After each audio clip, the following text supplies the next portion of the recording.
জি, আদাব ম্যাডাম। ঠিক আছে। আচ্ছা, ঠিক আছে, থ্যাংক ইউ। শুভ সন্ধ্যা সম্মানিত চিকিৎসক বৃন্দ, আপনাদের সবাইকে সিনাপসের আজকের নিউরোলজি ক্লাসে স্বাগতম। আমরা শুরুতে একটু, যেহেতু এটা ওপেন ফর অল ক্লাস, অনেকেই হয়তো অ্যাডমিটেড স্টুডেন্টের বাইরেও অনেকে আছেন। সবার জন্য হচ্ছে একটা অ্যানাউন্সমেন্ট, সেটা হচ্ছে সিনাপসে আমাদের হচ্ছে গ্লোরি একটা অফার চলছে, এটা 40% ডিসকাউন্ট। আমাদের বিভিন্ন ব্যাচগুলোতে যারা অ্যাডমিটেড হবেন তারা এই ডিসকাউন্টটা অ্যাভেল করতে পারবেন। আমাদের অফারের শেষ ডেট হচ্ছে 17 জানুয়ারি পর্যন্ত, মানে আর একদিনই সময় আছে। তো যারা এনরোল স্টুডেন্ট না, তাদের জন্য হচ্ছে আহ, কথাটা বলা, আমাদের এখন বর্তমানে intensive care long batch, clinical paediatrics এর ব্যাচ এবং এক্সাম ব্যাচ শুরু হয়েছে। তো intensive care long batch, clinical batch বা এক্সাম ব্যাচ, যে কোনো ব্যাচে আপনারা যদি এনরোল হন তাহলে সিনাপসের এই অফারের আওতায় আপনারা 40% ডিসকাউন্টে নর্মাল যে কোর্স ফিস তার থেকে 40% ডিসকাউন্টে ভর্তি হতে পারবেন। তো যারা অলরেডি ভর্তি হয়েছেন তারা তো হচ্ছে আমাদের ক্লাসগুলো করছেনই, আর যারা ভর্তি হননি তারা আজকের ক্লাসের পরেও চাইলে আমাদের যে বিভিন্ন ব্যাচগুলো আছে সেগুলোতে এনরোল হতে পারবেন।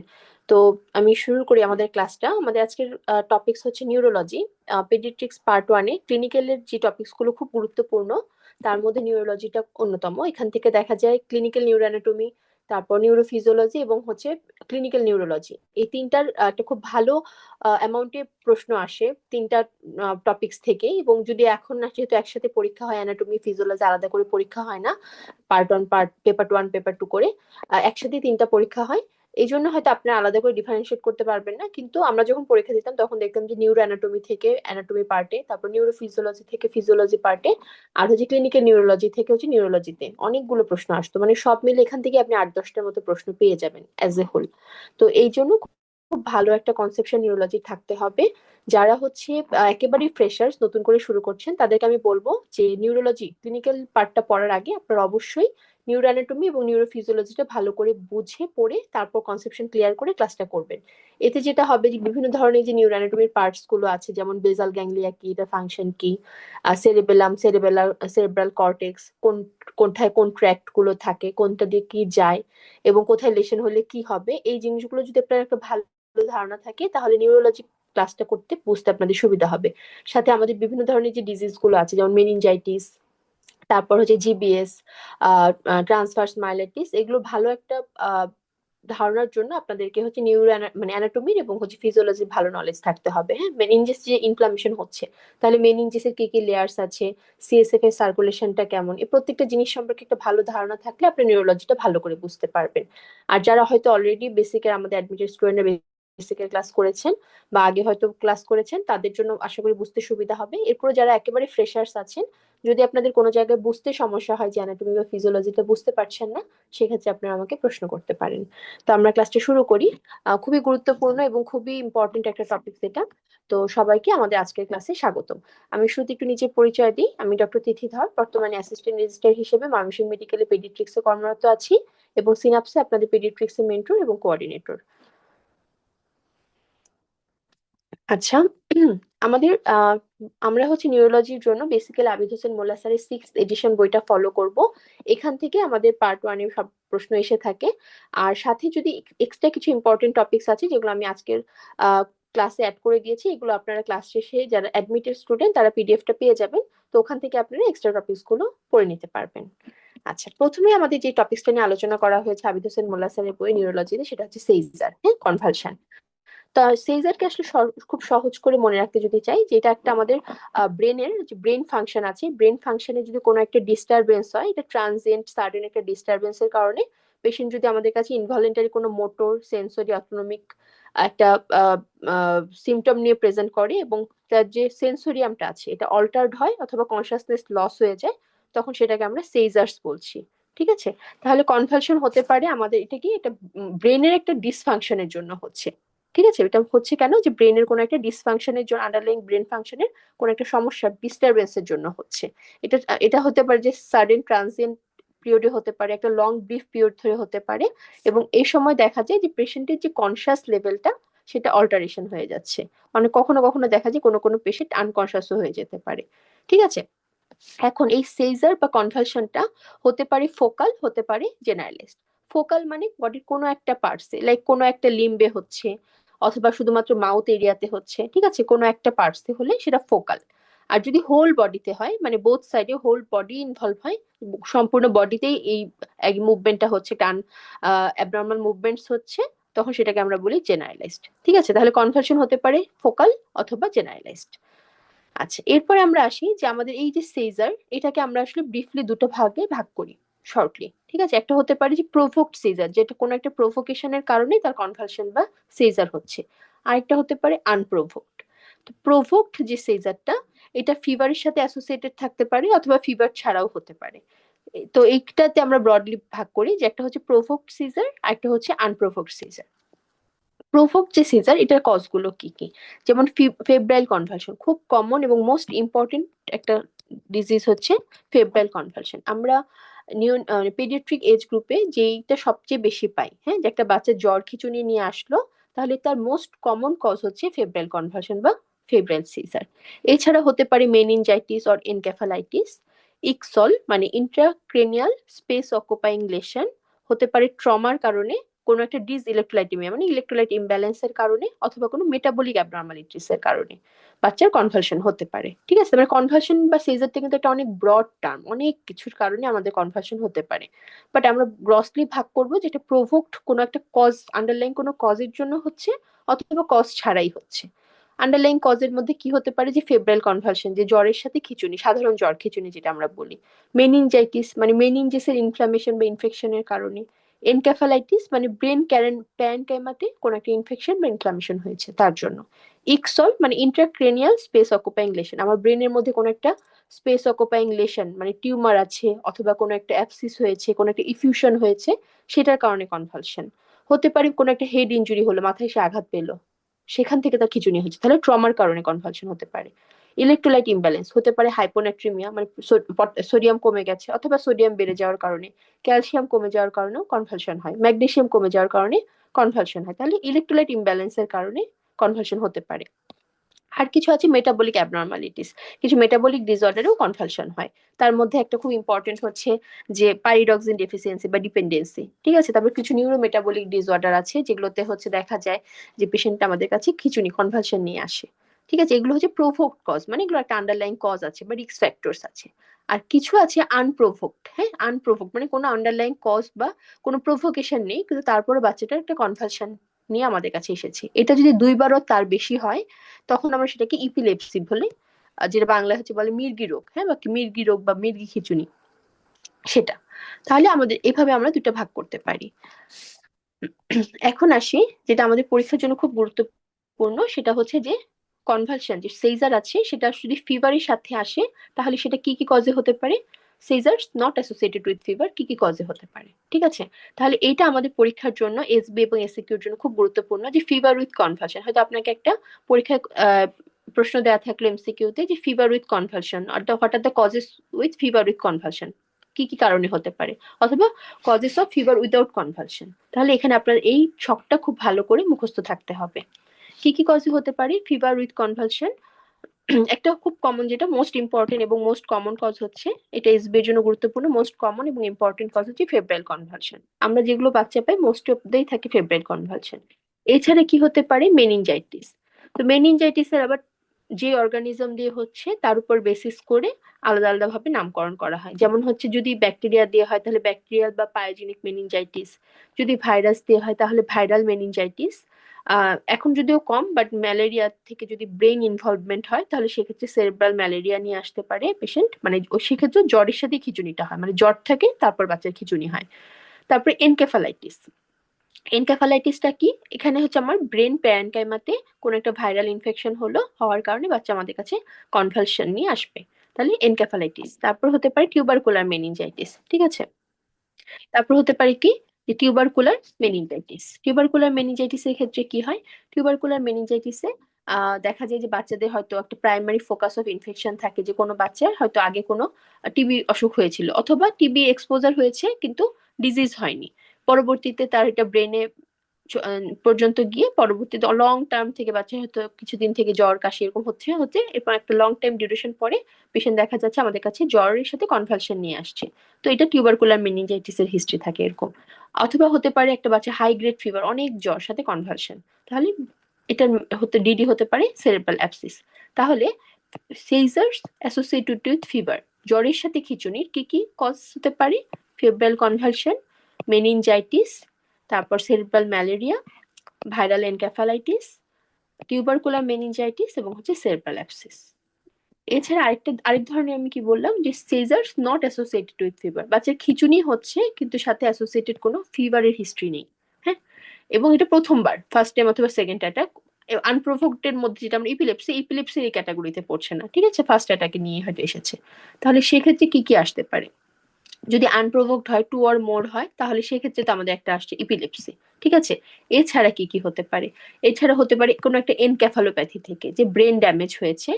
কি কারণে হতে পারে? হাইপার টেনশন থেকে হতে পারে, যে হাইপারটেনসিভ এনক্যাফালোপ্যাথি, হতে পারে হেপাটিক এনক্যাফালোপ্যাথি, হতে পারে ইউরেমিক এনক্যাফালোপ্যাথি, অথবা হাইপোক্সিক ইসকেমিক এনক্যাফালোপ্যাথি। ঠিক আছে, তাহলে কোনো একটা এনক্যাফালোপ্যাথি থেকে বাচ্চার খিঁচুনি হচ্ছে এবং এই বাচ্চাগুলো সাধারণত জ্বর থাকে না, তাহলে এটা একটা কজ। সেকেন্ড হতে পারে হেড ইনজুরি। হেড ইনজুরির ক্ষেত্রে দেখা যায় বাচ্চার মাথায় আঘাত পেয়েছে, তার কিছুক্ষণের মধ্যে বাচ্চা আমাদের কাছে এরকম খিঁচুনি, বমি এগুলো নিয়ে আসে, তাহলে হেড ইনজুরিটা ইম্পর্টেন্ট একটা কজ। হতে পারে অ্যাকিউট স্ট্রোক সিনড্রোম। ঠিক আছে, বাচ্চাদের ক্ষেত্রে কিন্তু আগে মনে করা হতো যে স্ট্রোক জিনিসটা বাচ্চাদের ক্ষেত্রে কমন ছিল না, কিন্তু এখন দেখা যায় যে এখনকার যে আমরা পেশেন্ট গুলো পাই, দেখা যায় অনেক বাচ্চা এরকম অ্যাকিউট স্ট্রোক সিনড্রোম নিয়ে প্রেজেন্ট করে। ঠিক আছে, যে সাডেনলি বাচ্চার একটা কনভালশন হলো, যাতে একটা সাইডেড প্যারালাইসিস। ঠিক আছে, অ্যাকিউট স্ট্রোক সিনড্রোম মাল্টিপল কজে হতে পারে। তারপর ইকসল, ইন্টারক্রেনিয়াল স্পেস অকুপাইং লেশন, ব্রেনে কোনো একটা টিউমার থেকে আমার হচ্ছে এরকম বাচ্চার কনভালশন হচ্ছে, এবং এই বাচ্চাগুলো সাধারণত কোনো ফিভারের হিস্ট্রি থাকে না। তারপর হতে পারে মেটাবলিক অ্যাবনর্মালিটিস, যেগুলো বললাম, যে হাইপোক্যালসেমিয়া, হাইপোগ্লাইসেমিয়া, তারপরে হচ্ছে হাইপোনেট্রিমিয়া অথবা হাইপারনেট্রিমিয়া, হাইপোম্যাগনেসেমিয়া, পাইরোক্সিন ডেফিসিয়েন্সি অথবা ডিপেন্ডেন্সির কারণেও বাচ্চা আমাদের কাছে জ্বর খিঁচুনি নিয়ে আসতে পারে। ঠিক আছে, এবং এগুলোর ক্ষেত্রে ফিভার থাকে না, উইদাউট ফিভার থাকবে। তাহলে আমাদের এই ছকটা পরীক্ষার জন্য খুবই গুরুত্বপূর্ণ, এটা খুব ভালো করে মুখস্থ থাকতে হবে। এরপর আমাদের এক্সামের জন্য অ্যানাদার ইম্পর্টেন্ট টপিকস হচ্ছে ফেব্রাইল কনভালশন।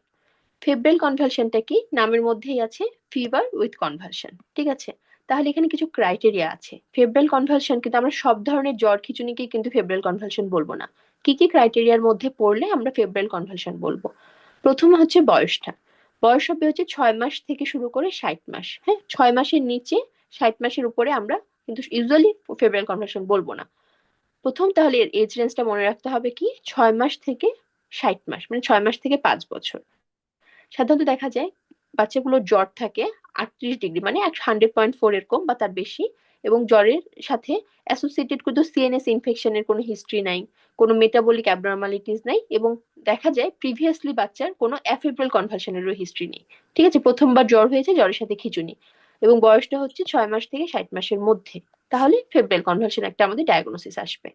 সাথে যদি আপনি হিস্ট্রি নেবেন যে বাচ্চার আহ বাবা দাদাদের এরকম জ্বরের সাথে খিঁচুনির কোনো ছোটবেলায় অসুখ ছিল কিনা, মানে ফার্স্ট ডিগ্রি রিলেটিভদের মধ্যে জ্বরের সাথে খিঁচুনির কোনো হিস্ট্রি ছিল কিনা, অথবা বাচ্চারই আগে কখনো জ্বর খিঁচুনি ছিল কিনা, হ্যাঁ, আগেও জ্বরের সাথে খিঁচুনি হয়েছে কিনা, এরকম। ঠিক আছে, তাহলে দেখা যাচ্ছে এটা সেকেন্ড অ্যাটাক, এরকম করলে আপনি ডায়াগনোসিসটা করতে পারবেন। আচ্ছা, প্যাথোফিজিওলজিটা বলা হয় যে আননোন, বাট এটার ক্ষেত্রে আমরা যেটা মানে চিন্তা করি যে এটা দেখা যায় সবার একটা থ্রেশহোল্ড লেভেল থাকে। হ্যাঁ, তো এই বাচ্চাগুলোর ক্ষেত্রে দেখা যায় যে থ্রেশহোল্ড লেভেলটা কম থাকে, সো তাদের দেখা যায় একটু বডি টেম্পারেচার বাড়লে তাদের ব্রেনটার ডিসফাংশন হয়, অ্যাবনর্মাল স্পাইক হয়, তখন বাচ্চাটার কনভালশন হচ্ছে। ঠিক আছে, তাহলে কি কি টাইপের ফেব্রাইল কনভালশন হতে পারে?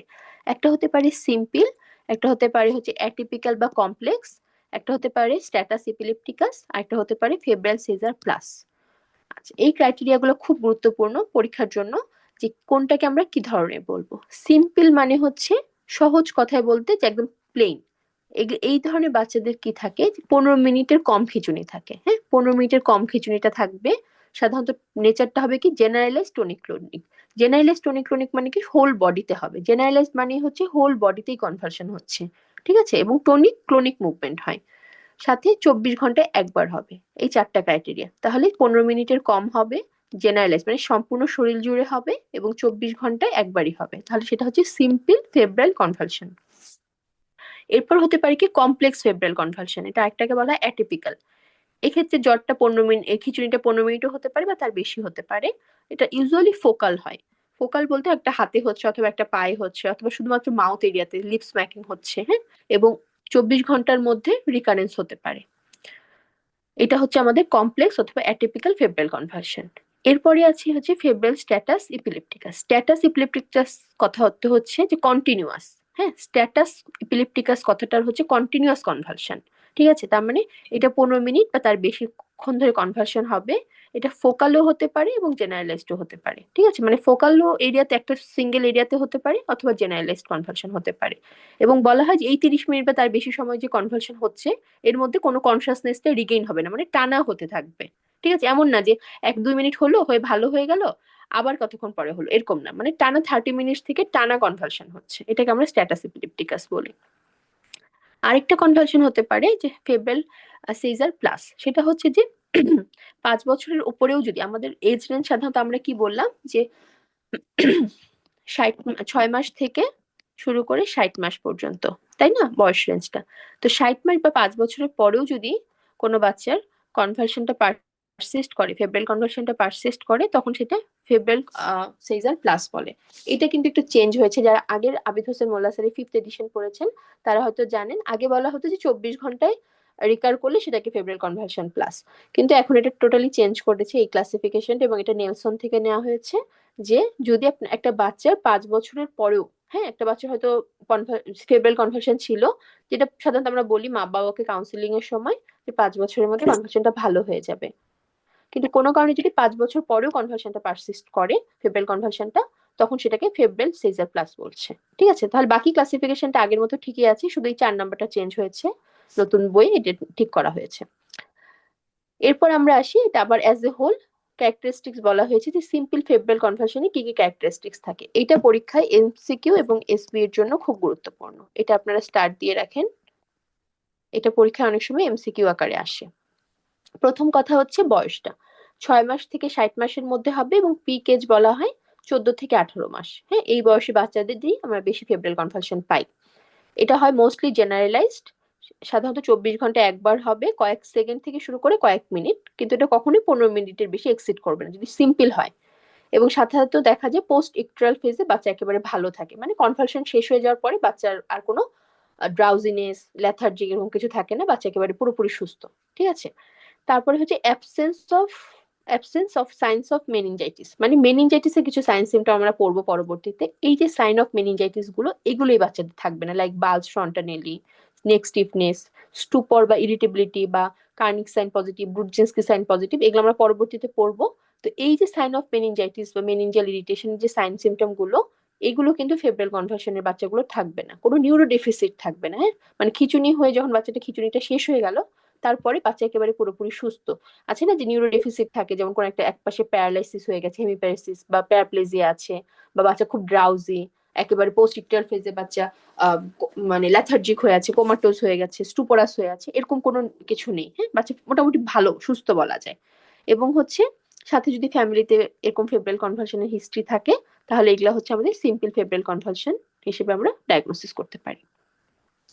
ক্লিনিক্যাল ইভ্যালুয়েশনের জন্য আমরা এটা থিওরিটিক্যাল পড়াশোনা, এটা পরীক্ষা এভাবে এমসিকিউ এসিকিউ আকারে আসে না, বাট আপনাদের একটু জেনে রাখতে হবে অ্যাজ এ হোল যে কিভাবে আমরা একটা বাচ্চার এই ধরনের কনভালশন আসলে ইভ্যালুয়েট করি, যে বয়সটা কত, জ্বরের নেচারটা কেমন, ডিউরেশন কেমন, ফ্যামিলি হিস্ট্রি আছে কিনা, ডেভেলপমেন্টাল স্ট্যাটাসটা কেমন। হ্যাঁ, এগুলোর সাথে অ্যাসোসিয়েটেড, মানে যেহেতু একটা বাচ্চার জ্বর আছে, তাই না, যেহেতু ফেব্রাইল কনভালশন মানে কি, ফিভার থেকেই তো কনভালশনটা হচ্ছে, তাই এই ফিভারের কোনো ফোকাস অফ ইনফেকশন আছে কিনা, যে কোনো ইউটিআই সাথে অ্যাসোসিয়েটেড ইউটিআই আছে কিনা, অথবা বাচ্চা নিউমোনিয়া আছে কিনা। হ্যাঁ, মানে সার্চ করতে হবে যে কোনো ইনফেকশন আছে কিনা বডিতে, এবং এটা সার্চ করে সেটার অনুযায়ী আমাদের ইনভেস্টিগেশন করতে হবে, ট্রিটমেন্ট করতে হবে।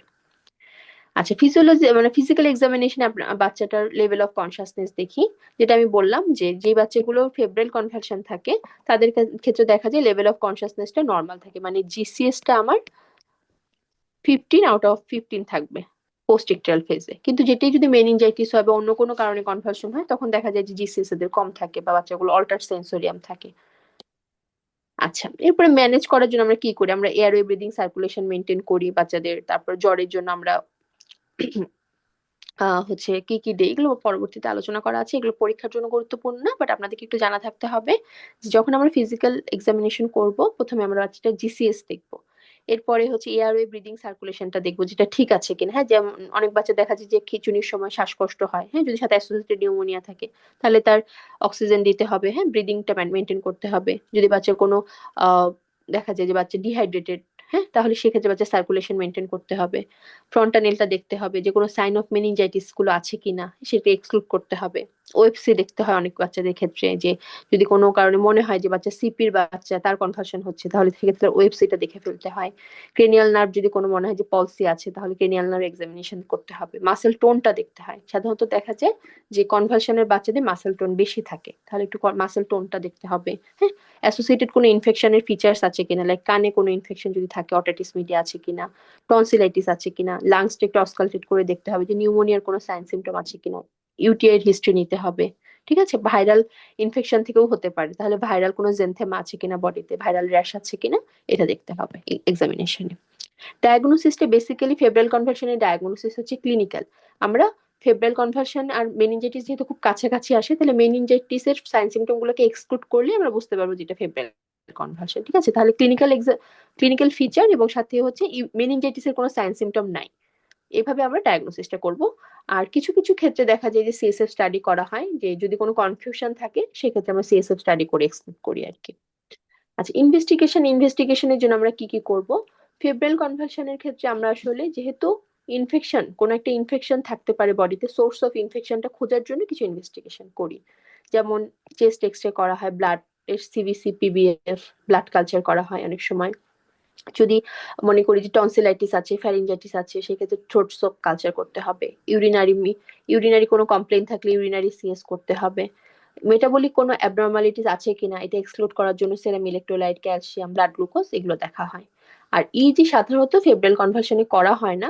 যদি আমাদের কোনো প্রয়োজন হয়, লাইক আমাদের সাসপেক্ট করছে যে এটা অ্যাটিপিক্যাল ফেব্রাইল কনভার্সন বা অ্যাটিপিক্যাল কোনো সাইন সিমটম আছে, তাহলে সেক্ষেত্রে সাধারণত ফেব্রাইল কনভার্সনটার 2 সপ্তাহ পরে আমরা ইজি করব, না হলে ভুল রিপোর্ট আসতে পারে, মানে ফলস পজিটিভ আসতে পারে। আর নিউরো ইমেজিংও করা হয় না, মানে সিটি স্ক্যান এমআরআইও করা হয় না। যদি কমপ্লেক্স ফেব্রাইল কনভালশন থাকে বা কোনো সাসপিশন থাকে যে কোনো আন্ডারলাইং প্যাথোলজি আছে কিনা, তাহলে সেক্ষেত্রে আমরা করতে পারি।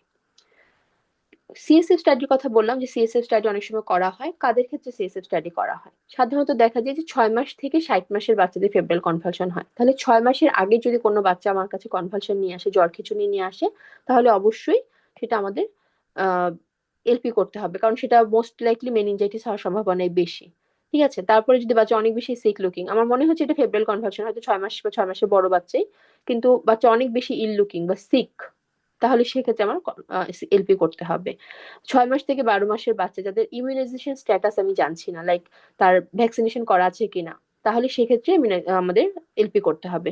কেন? কারণ হচ্ছে আমাদের যে ইপিআই শিডিউল আছে সেখানে কিন্তু হিমোফিলাস ইনফ্লুয়েঞ্জা টাইপ বি, তারপর হচ্ছে নিউমোকক্কাস, এগুলোর এগেনস্টে ভ্যাকসিনেশন করা হয়। তো যেই বাচ্চার ইমিউনাইজেশন স্ট্যাটাস আননোন বা ইনকমপ্লিট, তাদের ক্ষেত্রে কিন্তু এই হিপ, নিউমোকক্কাস, যেহেতু এগুলো মেইন অর্গানিজম মেনিনজাইটিসে, সেগুলো দিয়ে ইনফেকশন হতে পারে।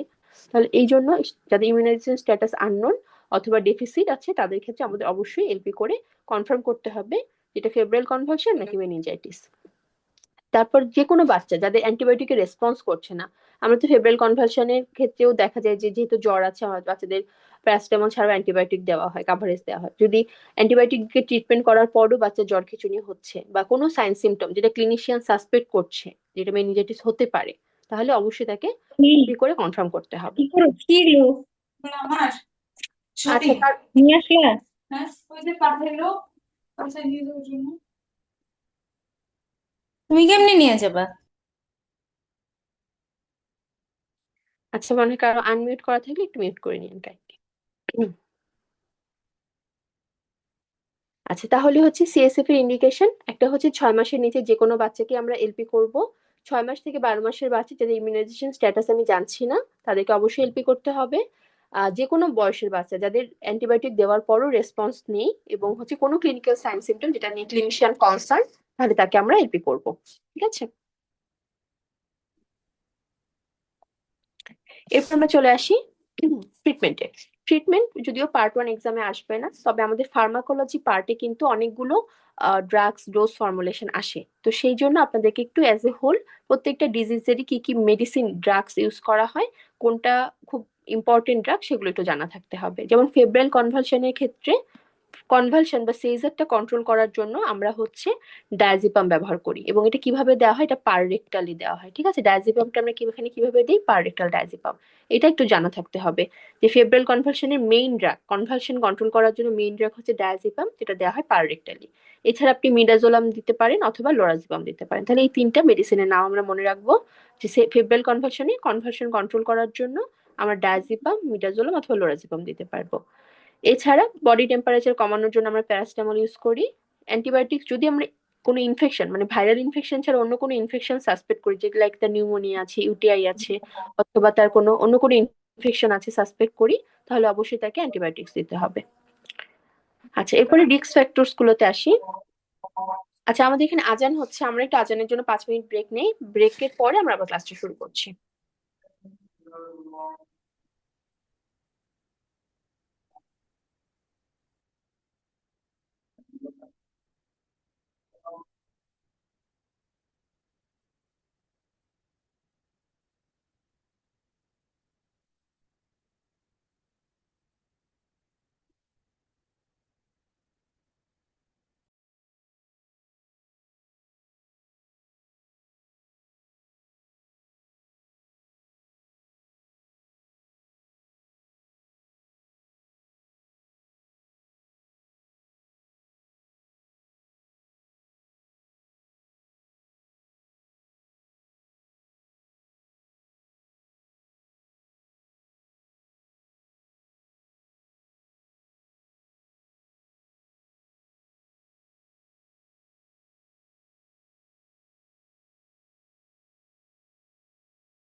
আচ্ছা, আমরা ক্লাসটা শুরু করি।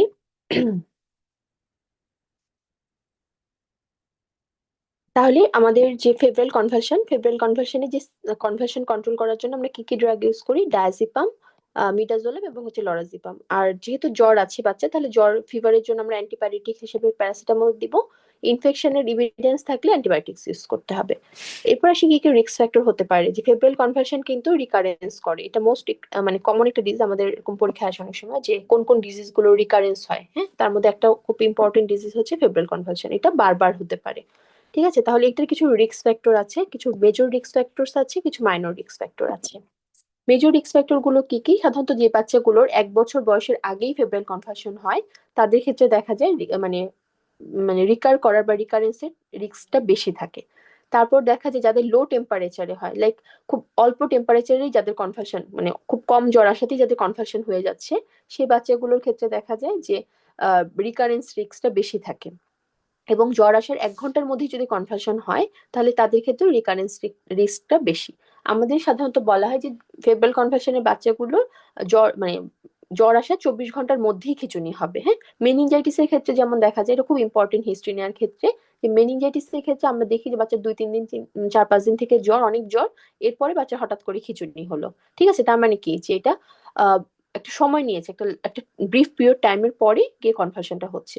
কিন্তু ফেব্রাইল কনভালশনের যে কনভালশনটা, সেটা সাধারণত জ্বর আসায় 24 ঘন্টার মধ্যেই খিঁচুনি হয়ে যায়। এবং যাদের ক্ষেত্রে 1 ঘন্টার মধ্যে খিঁচুনি হয়ে যায় তাদের ক্ষেত্রে রিকারেন্স রিস্কটা বেশি। তাহলে তিনটা জিনিস আমরা মনে রাখবো, তিনটাই এক দিয়ে, যে 1 বছরের নিচে যাদের, তাদের ক্ষেত্রে রিস্ক বেশি। একটা হচ্ছে যে 1 ঘন্টার মধ্যে, যদি জ্বরের 1 ঘন্টার মধ্যে খিঁচুনি হয় তাহলে বেশি। আর 101 ডিগ্রি, মনে রাখবেন যে 101 মানে এভারেজে বলা হয় যে 101 ডিগ্রির মধ্যে জ্বর, এরকম হাই লো টেম্পারেচারে যাদের আহ কনভার্সন হয় তাদের ক্ষেত্রে হচ্ছে রিকারেন্স রিস্কটা বেশি। এছাড়া কিছু মাইনর রিস্ক ফ্যাক্টর আছে, যেমন হচ্ছে যদি ফ্যামিলিতে হিস্ট্রি থাকে কোনো একটা ফেব্রাইল কনভালশনের, যে বাবা দাদা চাচাদের ফেব্রাইল কনভালশন ছিল, অথবা ফ্যামিলিতে কোনো এপিলেপসি পেশেন্ট থাকে, তাহলে তাদের ক্ষেত্রে একটা রিস্ক থাকে বাচ্চাদের ফেব্রাইল কনভালশন হওয়ার। তো বা কমপ্লেক্স ফেব্রাইল কনভালশন যেটা, সেটার ক্ষেত্রে রিকারেন্স রিস্কটা বেশি। তারপর হচ্ছে যারা ডে কেয়ার সেন্টারে থাকে, মেল চাইল্ডদের বলা হয়। তারপর যদি লো সোডিয়াম লেভেল থাকে তাদের ক্ষেত্রে মাইনর রিস্ক ফ্যাক্টর এগুলো, যে রিকারেন্স হতে পারে। আচ্ছা, এরপর রিকারেন্স কিছু পার্সেন্টেজ দেওয়া আছে, এটা পরীক্ষায় আসে না, এটা না পড়লেও হবে। এরপরে আমরা আসি যে কিভাবে আমরা ফেব্রাইল কনভার্সন প্রিভেন্ট বা কন্ট্রোল করতে পারি। তো এটা বলা হয় যে এটা প্রোফাইলেক্সিস আছে, বাট এটা হচ্ছে ইন্টারমিটেন্ট প্রোফাইলেক্সিস। সাধারণত আমরা যখন বাচ্চাদের ছুটি দিই তখন আমরা কাউন্সিলিং করে দিই যে আপনার বাচ্চা এভাবে পরবর্তীতেও জ্বর আসলে খিঁচুনি হতে পারে। তাহলে যখনই বাচ্চার জ্বর আসবে, বাচ্চার জ্বর আসলে গা মুছে দিবেন, প্যারাসিটামল সিরাপ খাইয়ে দিবেন, এবং সাথে হচ্ছে এই যে সেডিল বা ডায়াজিপাম ট্যাবলেটটা এটা খাইয়ে দিতে হবে। ঠিক আছে, এমন না যে খিঁচুনি হওয়ার পর খাওয়াবেন, এটা হচ্ছে যখনই জ্বর আসবে তখনই খাইয়ে দিতে হবে, যাতে খিঁচুনিটা না হয়। তাহলে এই প্রোফাইলেক্সিসটাকে বলা হয় ইন্টারমিটেন্ট প্রোফাইলেক্সিস। ইন্টারমিটেন্ট প্রোফাইলেক্সিসে আমরা ডায়াজিপাম ইউজ করি, অথবা ক্লোবাজাম অথবা ক্লোনাজিপাম, জাস্ট মেডিসিনগুলোর নাম মনে রাখলেই হবে। যে ইন্টারমিটেন্ট প্রোফাইলেক্সিসের জন্য ফেব্রাইল কনভালশনে কি কি ইউজ করা হয়, একটা হচ্ছে ডায়াজিপাম, একটা হচ্ছে ক্লোবাজাম, আর একটা হচ্ছে ক্লোনাজিপাম। এই তিনটা মেডিসিন ইউজ করা হয়। কন্টিনিউয়াস কোনো প্রোফাইলেক্সিস রিকমেন্ডেড না, বাট ইন ফিউচার যখন আপনার পোস্ট গ্রেডে পড়বেন তখন দেখবেন যে কন্টিনিউয়াস প্রোফাইলেক্সিসও কিছু কিছু পেশেন্টদের ক্ষেত্রে দিতে হয়, ইন্ডিকেশনস আছে আলাদা। ওটা পরীক্ষা আপনাদের জন্য ইম্পর্টেন্ট না। আচ্ছা, আর সাথে অনেক সময় আয়রন সাপ্লিমেন্ট আমরা দিয়ে দিই। দেখা যায় যে আয়রন ডেফিসিয়েন্সি এনিমিয়ার সাথে ফেব্রাইল কনভার্সনের একটা অ্যাসোসিয়েশন আছে, এরকম কিছু স্টাডি আছে, যে বলা হয় যে বাচ্চাদের আয়রন প্রোফাইল মানে আয়রন লেভেলটা কম থাকে, আয়রন ডেফিসিয়েন্সি থাকে, তাদের ক্ষেত্রে ফেব্রাইল কনভার্সন হওয়ার রিস্ক বেশি। এই জন্য যদি আমরা সিবিসিতে দেখি যে তার আয়রন লেভেলটা কম, হিমোগ্লোবিন কম, তাহলে সেই বাচ্চাদের ক্ষেত্রে আমরা আয়রন সাপ্লিমেন্টেশন দিয়ে দিই। আচ্ছা, এরপরে একটা প্রগনোসিসে বলা হয় যে প্রগনোসিসটা ভালো, তবে কাদের ক্ষেত্রে, যে পরবর্তীতে এপিলেপসি হওয়ার সম্ভাবনা আছে। এটা আসলে যদি সিম্পল ফেব্রাইল কনভার্সন হয় তাহলে less than 1% or 1%। যাদের রিকারেন্ট ফেব্রাইল কনভার্সন হচ্ছে তাদের ক্ষেত্রে 4%-এর মতো। কমপ্লেক্স ফেব্রাইল কনভার্সনের পেশেন্টে 6%। কমপ্লেক্স ফেব্রাইল কনভার্সন যেটা ফোকাল যদি হয় তাহলে সেক্ষেত্রে 29%।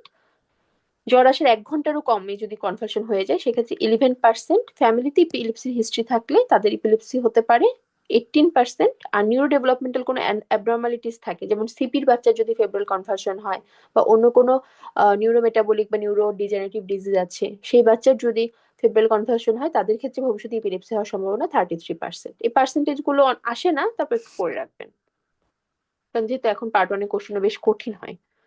আচ্ছা, এরপরে আমাদের অ্যানাদার ইনফিনিটি স্টার টপিক হচ্ছে মেনিনজাইটিস। আচ্ছা, মেনিনজাইটিস নামের মধ্যে বোঝা যাচ্ছে যে এটা ইনফ্লামেশন অফ দ্য মেনিনজেস। আমাদের মেনিনজেসের 3টা লেয়ার আছে। একেবারে ব্রেন প্যারেনকাইমার সাথে যেটা লেগে থাকে সেটা নাম হচ্ছে পায়া ম্যাটার, এরপরে হচ্ছে অ্যারাকনয়েড ম্যাটার, এরপরে হচ্ছে ডুরা ম্যাটার। এর মধ্যে অ্যারাকনয়েড ম্যাটার এবং পায়া ম্যাটারকে একসাথে বলা হয় হচ্ছে লেপ্টোমেনিনজেস। লেপ্টোমেনিনজেস, ঠিক আছে।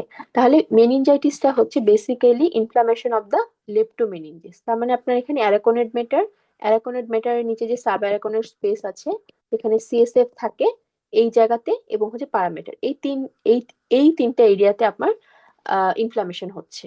ঠিক আছে, এবং কোন একটা অর্গানিজম দিয়ে হতে পারে, যার কারণে আমার হচ্ছে পেশেন্ট মেনিনজাইটিসের ফিচার্স গুলো নিয়ে প্রেজেন্ট করবে। কি দিয়ে হতে পারে অর্গানিজম? হতে পারে ব্যাকটেরিয়া, হতে পারে ভাইরাস, হতে পারে মাইক্রোব্যাকটেরিয়াম টিউবারকুলোসিস। তাহলে যদি ব্যাকটেরিয়া দিয়ে হয় তাহলে সেটাকে আমরা বলছি পায়োজেনিক, যদি ভাইরাস দিয়ে হয় তাহলে ভাইরাল মেনিনজাইটিস, আর যদি টিউবারকুলার হয় সেটা টিউবারকুলার মেনিনজাইটিস। এখন আমরা অর্গানিজমস গুলো মনে রাখবো, এটা খুব পরীক্ষার জন্য গুরুত্বপূর্ণ, এটা এসবি এর জন্য ইনফিনিটি স্টার। কি কি রিস্ক ফ্যাক্টর থাকে? নিওনেটদের ক্ষেত্রে সাধারণত যদি মাইল্ড ইউরোজেনিটাল ট্র্যাক্ট থেকে বাচ্চার কোনো ইনফেকশন হয় সেক্ষেত্রে, প্রিম্যাচিওর বাচ্চা যাদের ব্লাড ব্রেন ব্যারিয়ারটা হচ্ছে ম্যাচিওর থাকে না, অথবা যদি বাচ্চার কোনো স্পাইনাল কর্ডে ডিফেক্ট থাকে, লাইক স্পাইনা বাইফিডা অ্যানেনকেফালি থাকে, সেই নিওনেটদের মেনিনজাইটিস হওয়ার সম্ভাবনাটা বেশি। ঠিক আছে, তাহলে এগুলো হচ্ছে রিস্ক ফ্যাক্টর। ইনফেন্ট এবং চিলড্রেনদের মধ্যে কোন একটা সেপ্টিসেমিয়া থেকে, লাইক সেপ্টিসেমিয়া জিনিসটা আসলে কি? আমার হচ্ছে নিউমোনিয়া হলো, এই নিউমোনিয়ার ইনফেকশনটা যদি ব্লাডে ছড়িয়ে পড়ে, এই ব্লাড থেকে ব্লাডের মাধ্যমে এটা আমার ব্রেনে চলে গেল, তাহলে সেপ্টিসেমিয়া থেকে হতে পারে। অটাইটিস মিডিয়া, ব্রেনের যে ইয়ারি ইনফেকশন হচ্ছে, এটার সাথে তো আমাদের ব্রেনের একটা কানেকশন আছে, তাহলে সেই মিডিয়া দিয়ে যেতে পারে। ম্যাস্টোইডিটাইটিস থেকে যেতে পারে, হ্যাঁ, বা অথবা কোনো হেড ট্রমা বা হেড ইনজুরি হলো, সেখান দিয়ে কোনো একটা গ্যাপ তৈরি হলো, এই গ্যাপের মধ্য দিয়ে আমার যদি ইনফেকশন ঢুকে যে ইনোকুলেটেড হয়, তাহলে সেটা যদি আমার মেনিনজাসকে গিয়ে ইনফ্লামেশন করে, সেখান থেকে মেনিনজাইটিস হতে পারে। ঠিক আছে, বা যাদের হচ্ছে ইমিউনো কম্প্রোমাইজ থাকে, স্প্লিনেক্টমি করা থাকে, সেই বাচ্চাদেরও কিন্তু হচ্ছে মেনিনজাইটিস হওয়ার সম্ভাবনা বেশি, কারণ স্প্লিনের মধ্যে আমার এনক্যাপসুলেটেড ব্যাকটেরিয়া গুলো ডিস্ট্রয় হয়ে যায়। আর আমাদের মেনিনজাইটিসের মোস্ট কমন অর্গানিজমই হচ্ছে হিমোফিলাস, নিউমোকক্কাস, মেনিনগোকক্কাস, যেগুলো হচ্ছে সবই ক্যাপসুলেটেড ব্যাকটেরিয়া। এই এনক্যাপসুলেটেড ব্যাকটেরিয়া গুলো বেশি বেশি মেনিনজাইটিস করবে, হে বাচ্চার হচ্ছে মেনিনজাইটিস আমাদের কাছে আসবে। তাহলে নিওনেটের ক্ষেত্রে, নিউবর্নদের ক্ষেত্রে প্রিম্যাচিওর হলে, কোনো স্পাইনাল কর্ড ইনজুরি থাকলে বা স্পাইনাল কর্ডে ডিফেক্ট থাকলে, অথবা ম্যাটার্নাল ইউরোজেনিটাল ট্র্যাক্ট ইনফেকশনের জন্য হতে পারে রিস্ক ফ্যাক্টর। আর ইনফেন্ট এবং চিলড্রেনদের ক্ষেত্রে সেপ্টিসেমিয়া, নিউমোনিয়া, মানে যে কোনো ইনফেকশনের হেমাটোজেনাস স্প্রেড হয়ে হতে পারে, হেড ট্রমা বা হেড ইনজুরি থেকে স্প্লেনেক্টমি পরে পেশেন্ট, ইমিউনো কম্প্রোমাইজ পেশেন্টদের হতে পারে। অর্গানিজমসটা আমরা খুব ইম্পর্টেন্ট, এটা আমরা আলাদা করে মনে রাখবো পরীক্ষার জন্য।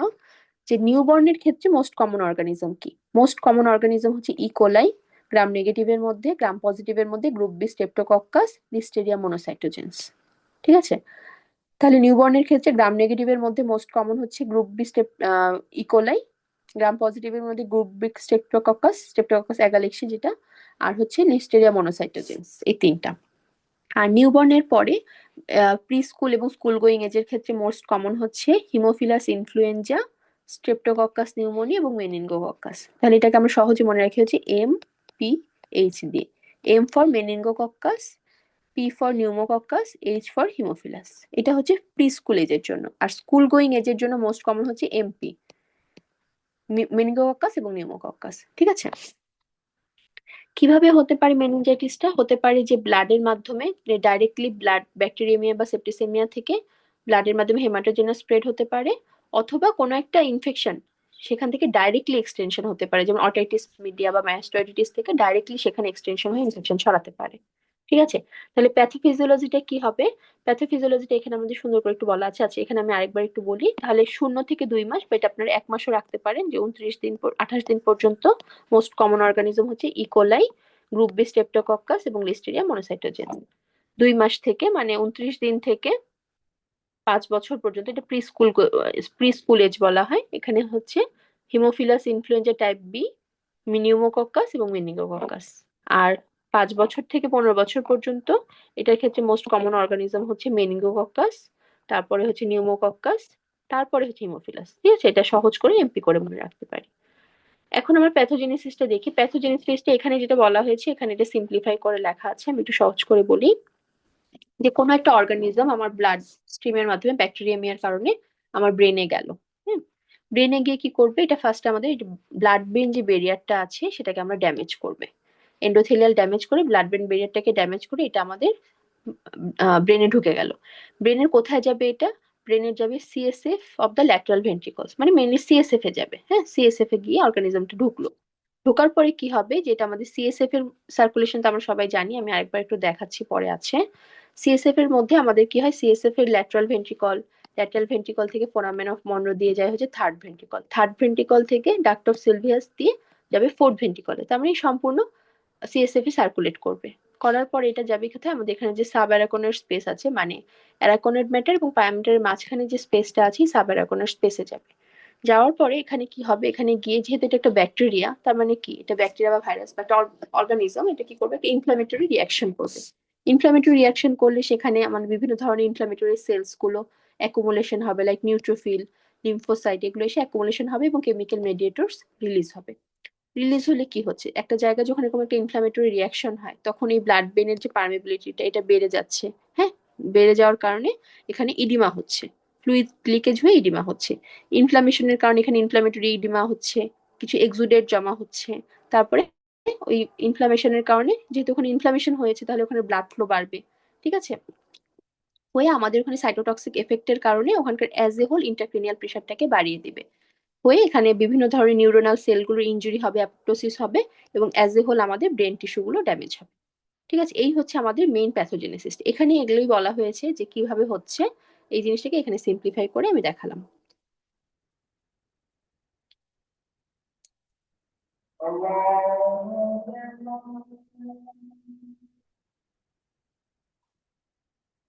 আবিদ হোসেন মোল্লা স্যার বই প্যাথোজেনেসিসটা নতুন করে অ্যাড করেছে, আগের যে ফিফথ এডিশন ছিল সেখানে এভাবে ছিল না, এখানে আবার সুন্দর করে স্যারের বইয়ে হচ্ছে অ্যাড করা হয়েছে যে মেনিনজাইটিসের প্যাথোলজিটা কি হয়। যে এখানে আমাদের ব্যাকটেরিয়াটা ঢুকলো, ঢোকার পরে আমার এটা ব্লাড ব্রেন ব্যারিয়ারকে ক্রস করছে, ব্লাড ব্রেন ব্যারিয়ারকে ক্রস করে এটা আমাদের সিএসএফ এ যাচ্ছে।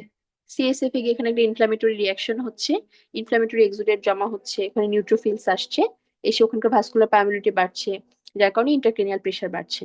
সাথে পেশেন্টের যে সাইন সিমটম গুলো লাইক ভেন্ট্রিকুলাইটিস হওয়ার জন্য পেশেন্টের হাইড্রোকেফালাস হবে, রেজড আইসিপির কারণে পেশেন্টের সেইজার হবে, হেডেক হবে, ঠিক আছে। তবে ডুরামেটারও কখনো কখনো ইনভলভ হয়ে যেতে পারে, সেক্ষেত্রে সাবডুরাল এম্পাইমা হবে, ইফিউশন হবে, হয়ে পেশেন্ট আমাদের কাছে মেনিনজাইটিসের সাইন সিমটম গুলো নিয়ে প্রেজেন্ট করবে। কি কি ক্লিনিকো প্যাথোলজিক্যাল এফেক্ট হয়? আচ্ছা, clinico pathological effect of the meningitis. প্রথমে হচ্ছে যে এখানে ইনফেকশন যেহেতু হচ্ছে, তাহলে আমার সিএসএফ এর কালারটা প্রথমে ছিল ক্রিস্টাল ক্লিয়ার। এখানে ইনফ্লামেশন হওয়ার কারণে, ইনফ্লামেটরি রিয়াকশনের কারণে এখানে এটা টার্বিড বা হচ্ছে হেজি কালারের হয়ে যাবে, কারণ এখানে হাই নাম্বারে ডাব্লিউবিসি কাউন্ট বাড়বে, ডেড ব্যাকটেরিয়া থাকবে এই কারণে। এরপরে হচ্ছে এখানে যেহেতু আমার স্পাইনাল নার্ভ রুটস গুলো থাকে, আমার কিন্তু সিএসএফ এর মধ্যে, আমাদের যদি একটু ছবিতে দেখাই আমি, এটা আমার হচ্ছে সাবারাকোনার স্পেস, এখানে আমার নার্ভ রুট গুলো থাকে, স্পাইনাল নার্ভ রুট গুলো থাকে সিএসএফ এর এই জায়গাতে, ঠিক আছে। তাহলে এখানে যদি আমার ইনফ্লামেশন হয় তাহলে কি হবে, স্পাইনাল নার্ভ রুট গুলো ইরিটেশন হবে। এই স্পাইনাল নার্ভ রুট গুলো ইরিটেশনের কারণে পেশেন্টের নেক রিজিডিটি হবে। আমরা যখন বাচ্চাকে বলবো যে ঘাটটা হচ্ছে থুতনিটাকে হচ্ছে আহ লাগাও, মানে পার্শিয়ালি যদি আমি মানে ফ্লেক্স করার চেষ্টা করি, এরকম করে এই ছবিটার মতো দেখেন, যে ফ্লেক্স করার চেষ্টা করি প্যাসিভলি, তখন দেখা যাবে যে বাচ্চাটার ব্যথা পাবে, পেইন হবে, ইরিটেশন হবে এই নার্ভ রুট গুলাতে, হওয়ার কারণে বাচ্চার হচ্ছে নেক রিজিডিটি মনে হবে, মানে রেজিস্ট্যান্স ক্রিয়েট করবে একটা। তারপরে হচ্ছে কি হতে পারে, যে ভেন্ট্রিকুলাইটিস এবং obstruction of the arachnoid villi, ওই যে এখানে ইনফ্লামেশনের কারণে আমার ভেন্ট্রিকুল গুলোতে ইনফ্লামেশন হচ্ছে, মানে অ্যারাকোনয়েড ভিলি যেখানে হচ্ছে আমাদের ভেন্ট্রিকলের যে লাইনিং এপিথেলিয়াম থাকে সেখানে হচ্ছে আমার অবস্ট্রাকশন হওয়ার কারণে পেশেন্টের প্রথমে কমিউনিকেটিং হাইড্রোকাফালাস হবে, পরবর্তীতে এটা নন কমিউনিকেটিং হাইড্রোকাফালাস হবে। আচ্ছা, এটার জন্য আমার একটু সিএসএফ এর ফ্লোটা দেখাতে হবে, আমি এটা দেখাই আপনাদের সহজ করে বলি, তাহলে এটা বোঝা যাচ্ছে না।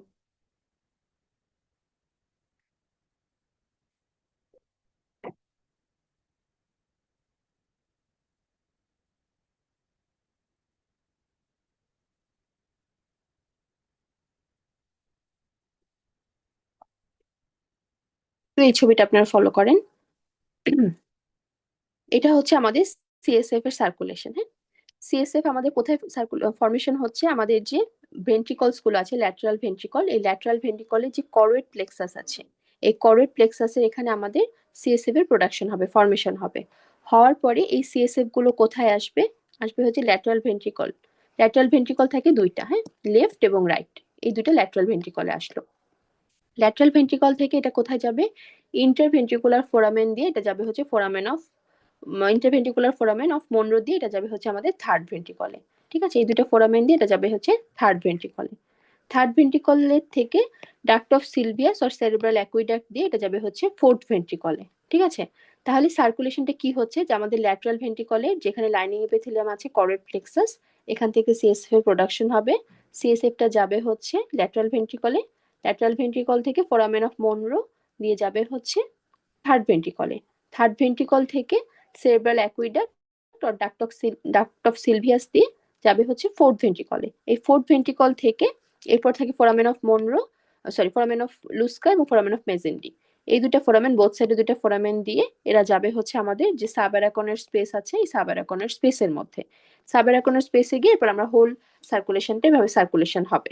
ঠিক আছে? তাহলে কোনো কারণে যদি আমার এই করয়েড প্লেক্সাসে কোনো ইনফ্লামেশন হয় বা হচ্ছে অ্যারাকোনয়েড ভিলিগুলোতে ঠিকমতো অ্যাবজর্পশন না হয়, তাহলে কি হবে, আমার সিএসএফ এর পরিমাণ বাড়বে। সিএসএফ এর পরিমাণ বাড়লে এই সিএসএফ, বেশি সিএসএফটা কি করবে, বেশি বেশি সিএসএফ আমার হাইড্রোক্যাফালাস করবে, মানে ভেন্ট্রিকল গুলোকে ডায়ালেটেড করে ফেলবে। তখন এই কন্ডিশনটা, এটাকে আমরা বলছি কমিউনিকেটিং হাইড্রোক্যাফালাস। পরবর্তীতে এগুলো কি হয়, একটা সময় পরে এই জায়গাগুলোতে কোনো একটা কারণে যদি এখানে ফাইব্রোসিস হয়ে, ইনফ্লামেশন হয়ে, ফাইব্রোসিস হয়ে একটা ডাক্ট, কোনো একটা এরিয়াতে যদি একটা অবস্ট্রাকশন ক্রিয়েট হয়, তখন সেটাকে আমরা বলছি অবস্ট্রাকটিভ হাইড্রোক্যাফালাস বা নন কমিউনিকেটিং হাইড্রোক্যাফালাস। তাহলে মেনিনজাইটিসের ক্ষেত্রে দুই ধরনের হাইড্রোক্যাফালাসই হতে পারে। সিএসএফ এর বেশি প্রোডাকশন হওয়ার কারণে আমার হবে হচ্ছে কমিউনিকেটিং হাইড্রোক্যাফালাস। পরবর্তীতে এই ইনফ্লামেশনের কারণে ইনফ্লামেটরি সেলস গুলো এখানে জমা হয়ে হয়ে যদি এখানে ফাইব্রোসিস হয়ে যায়, তখন হবে অবস্ট্রাকটিভ অর নন কমিউনিকেটিং হাইড্রোক্যাফালাস। যখন আমি হাইড্রোক্যাফালাস বলবো তখন আবার ডিটেলস আলোচনা করছি এটা নিয়ে। ঠিক আছে? তাহলে নেট ক্লিনিকো প্যাথোলজিক্যাল এফেক্ট হচ্ছে কি, যে একটা হচ্ছে ইনফেকশনের কারণে আমার সিএসএফ এর কালারটা চেঞ্জ হচ্ছে, নার্ভ রুট ইরিটেশনের কারণে পেশেন্ট নেক রিজিডিটি এবং সাইন অফ মেনিনজাইটিস গুলো নিয়ে প্রেজেন্ট করছে, ভেন্ট্রিকলস গুলোতে ইনফেকশন এবং মানে ভেন্ট্রিকলের মধ্যে ইনফ্লামেশন, ইনফেকশনের কারণে পেশেন্টের বেশি বেশি সিএসএফ প্রোডাকশন হচ্ছে, হয়ে কমিউনিকেটিং হাইড্রোক্যাফালাস হচ্ছে। পরবর্তীতে কোনো একটা যদি সেখানে কি বলবো যে ফাইব্রোসিস হয়ে যায়, তখন সেখানে হচ্ছে আমাদের নন কমিউনিকেটিং হাইড্রোক্যাফালাস হচ্ছে। এছাড়া ভাস্কুলাইটিস হবে ব্রেনে, প্রত্যেকটা ব্লাড ভেসেলসই তো ইনভলভ হচ্ছে, তাহলে ভাস্কুলাইটিসের কারণে সেরেব্রাল থ্রম্বোসিস, ইনফ্রাকশন, স্ট্রোক এগুলো নিয়েও প্রেজেন্ট করতে পারে। তারপর হচ্ছে যেহেতু সিএসএফ এর প্রোডাকশন বেশি হচ্ছে, মানে আইসিপি রেজড হচ্ছে, ইন্টারক্রেনিয়াল প্রেশারটা বাড়ছে, তাহলে ইন্টারক্রেনিয়াল প্রেশার বাড়ার কারণে সেরেব্রাল ইডিমা, রেজড ইন্টারক্রেনিয়াল প্রেশারের যে সাইন সিমটম গুলো লাইক হেডেক, ভমিটিং, ব্র্যাডিকার্ডিয়া এগুলো হবে। কখনো কখনো দেখা যায় যে ক্রেনিয়াল নার্ভ গুলোতে কম্প্রেশন হয়, ক্রেনিয়াল নার্ভ ইনজুরি হয়, তাহলে ক্রেনিয়াল নার্ভ ইনজুরির পলসি নিয়ে প্রেজেন্ট করতে পারে।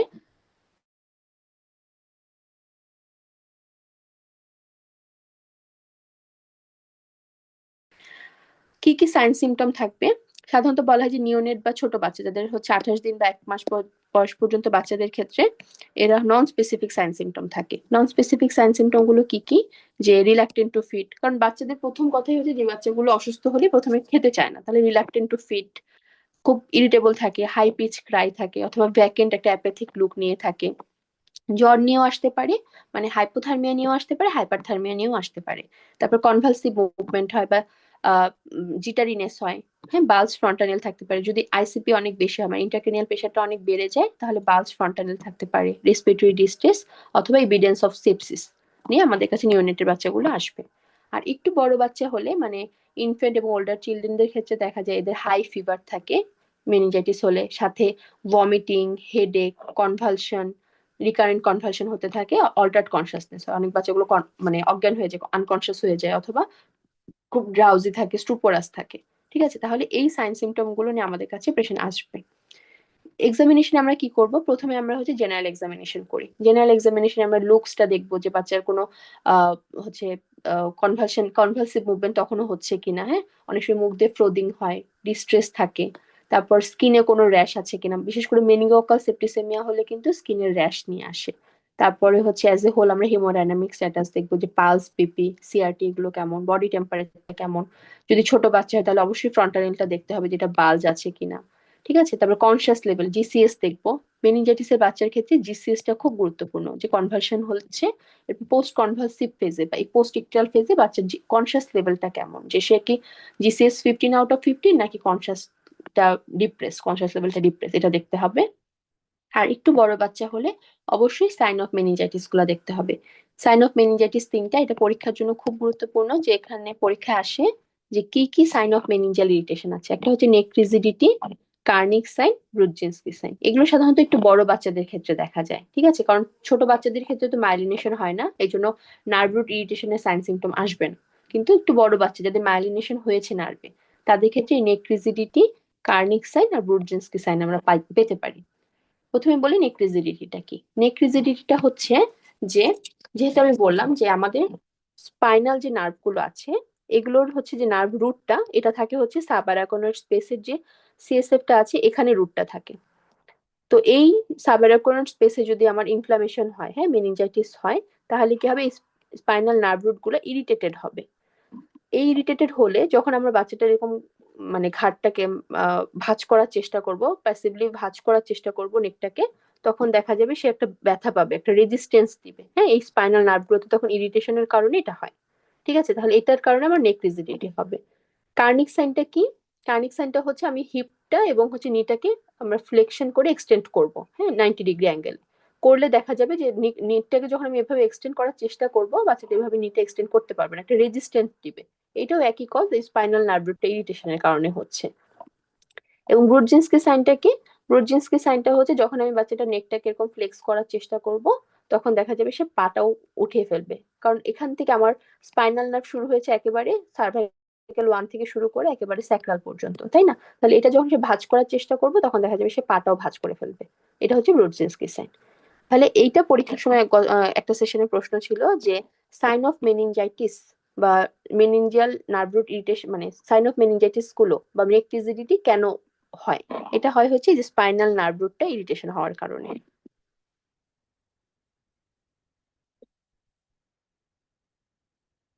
এরপর আমরা আরো কিছু কিছু সাইন সিম্পটম দেখা হয়, যেমন মোটর সিস্টেম এক্সামিনেশন আমরা মাসেল টোন দেখি। যেমন আমরা বলা হয় যে মাসেল, যে বাচ্চাগুলো কনভালসিভ থাকে পোস্ট কনভালসিভ ফেজে, দেখা যায় মাসেল টোন কিছুটা বেশি থাকে, তাহলে মাসেল টোন দেখা হয়। তারপর জার্ক গুলো দেখা হয়। এরপর কোনো ক্রেনিয়াল নার্ভ ডেফিসিট আছে কিনা, ক্রেনিয়াল নার্ভ কোনো পলসি আছে কিনা সেটা দেখা হয়। বাচ্চাদের প্যাপিলোইডিমা থাকলে সেক্ষেত্রে আমার ফান্ডোস্কোপি করে দেখা হয় যে প্যাপিলোইডিমা আছে কিনা, যেহেতু ইন্টারক্রেনিয়াল প্রেশার রেইজের কারণে প্যাপিলোইডিমা পাওয়া যেতে পারে। তারপর হচ্ছে মেনিনজাইটিসের ক্ষেত্রে 4টা নার্ভ পলসি হয়, nerve cranial nerve 2, cranial nerve 3, 7 আর হচ্ছে 8। এখানে শুধু 7 এর কথা বলা হয়েছে, বাট পরীক্ষায় আসলে আপনারা এমসিকিউ এর জন্য 3টাই দাগাবেন। ঠিক আছে, যে মেনিনজাইটিসের কমপ্লিকেশন হিসেবে কোন কোন ক্রেনিয়াল নার্ভ পলসি হতে পারে, নার্ভ 2, নার্ভ 3, নার্ভ 7 এবং নার্ভ 8। তার মধ্যে মোস্ট কমন হচ্ছে নার্ভ মানে 7। Facial nerve Palsita most common, এখানে ফেশিয়াল অ্যাসিমেট্রি হতে পারে, বেলস পলসি হতে পারে। কিন্তু এছাড়াও নার্ভ 2, নার্ভ 3 এবং নার্ভ 8ও পলসি হতে পারে।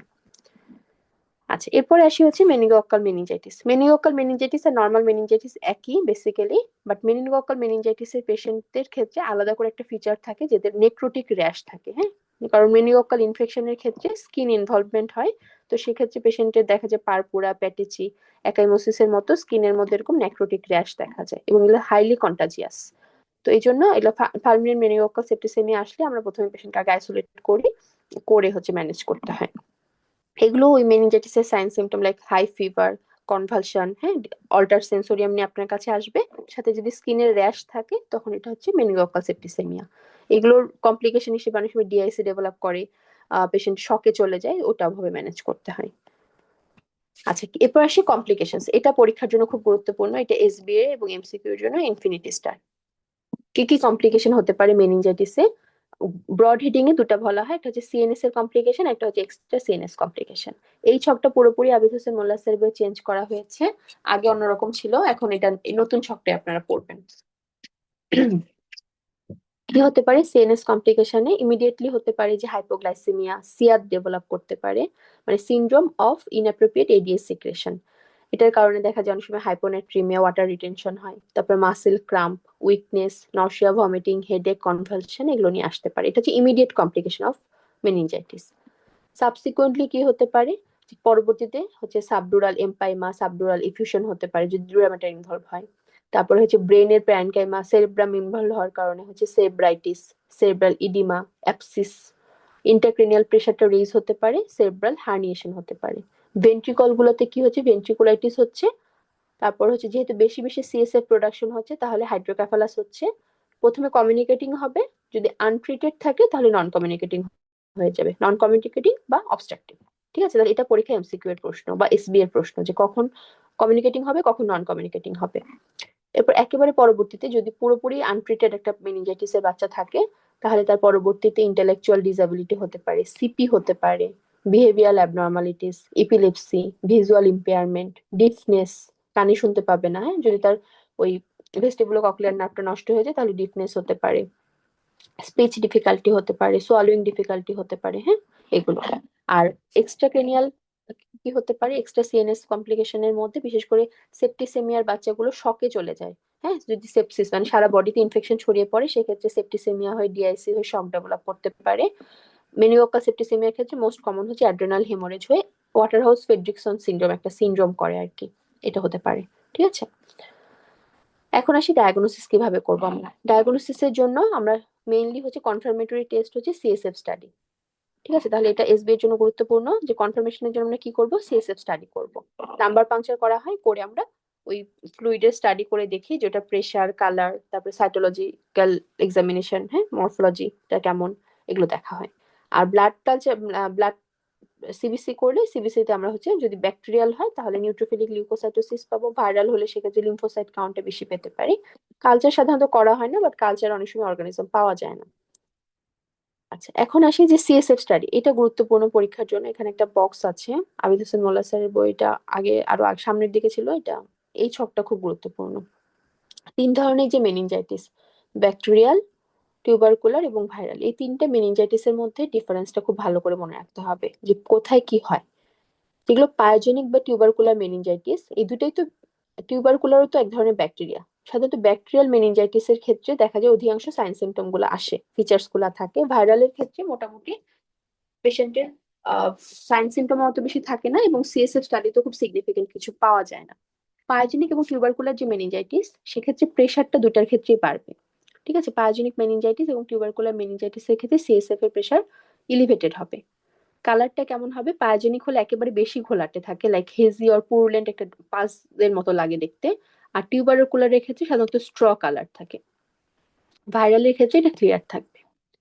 সেলস কাউন্টটা কেমন হবে, পায়োজেনিক যেহেতু এটা ব্যাকটেরিয়াল তাহলে এখানে নিউট্রোফিলিক লিউকোসাইটোসিস হবে। টিউবারকুলার এবং ভাইরাল দুটার ক্ষেত্রে লিম্ফোসাইট কাউন্ট বাড়বে, কিন্তু টিউবারকুলার যেহেতু সেটার ক্ষেত্রে বেশি থাকবে লিম্ফোসাইট কাউন্টটা, ভাইরালের ক্ষেত্রে খুব বেশি থাকে না। গ্লুকোজ দুটার ক্ষেত্রে, পায়োজেনিক এবং টিউবারকুলার দুটাই যেহেতু ব্যাকটেরিয়াল ইনফেকশন, দুটাই হচ্ছে আমাদের আহ, যে গ্লুকোজ ট্রান্সপোর্টের যে রিসেপ্টরটা আছে সেটাকে নষ্ট করে দেয়, এই জন্য হচ্ছে গ্লুকোজের এন্ট্রি কমে যায়, যার কারণে হচ্ছে আমার সিএসএফ এ গ্লুকোজের পরিমাণ কমে। ঠিক আছে, তাহলে গ্লুকোজটা সিগনিফিকেন্টলি লো হবে পায়োজেনিক এবং টিউবারকুলারের ক্ষেত্রে। আর ভাইরালের ক্ষেত্রে সাধারণত নর্মাল থাকবে বা স্লাইটলি লো হতে পারে। প্রোটিন কাউন্টটা কেমন হবে, পায়োজেনিকের ক্ষেত্রে প্রোটিন কাউন্টটা অনেক বেশি থাকবে। হ্যাঁ, পায়োজেনিক বা ব্যাকটেরিয়াল মেনিনজাইটিসে প্রোটিন কাউন্ট অনেক বাড়বে, যেহেতু এখানে ইনফ্ল্যামেটরি সেলস জমা হচ্ছে, অনেক ধরনের কেমিক্যাল মেডিয়েটর রিলিজ হচ্ছে, as a whole protein count এখানে অনেক বেড়ে যায়। টিউবারকুলারের ক্ষেত্রেও বাড়বে, এখানে আর বেশি বাড়বে, হ্যাঁ, হাইলি রেজড হবে। আর ভাইরালের ক্ষেত্রে স্লাইটলি রেজড হবে। গ্রাম স্টেনিং করলে, সাধারণত গ্রাম স্টেনিং করলে অর্গানিজম পাওয়া যায় না, বা টিবির ক্ষেত্রে কখনো কখনো টিউবারকুলার ব্যাসিলি পাওয়া যেতে পারে। ব্যাকটেরিয়াল অ্যান্টিজেন ডিটেকশন করা হয়। আর টিবির ক্ষেত্রে আমরা সিএসএফ থেকে জিন এক্সপার্ট করতে পারি, অ্যাডা করতে পারি। কালচার করলে সাধারণত অর্গানিজম পাওয়া যায় না, বাট পেলে ব্যাকটেরিয়াসের ক্ষেত্রে আমরা অর্গানিজম পেতে পারি। ঠিক আছে, ক্লিনিক্যালি বললাম যে আসলে অর্গানিজম এগুলো পাওয়া যায় না। আমরা ক্লিনিক্যালি সিএসএফ স্টাডিতে basically pressure, colour, cells, glucose, protein এগুলাই দেখি, এই কয়েকটা। আর হচ্ছে যদি টিবি সাসপেক্ট করি সেক্ষেত্রে জিন এক্সপার্ট করানো হয়, অ্যাডা করানো হয়।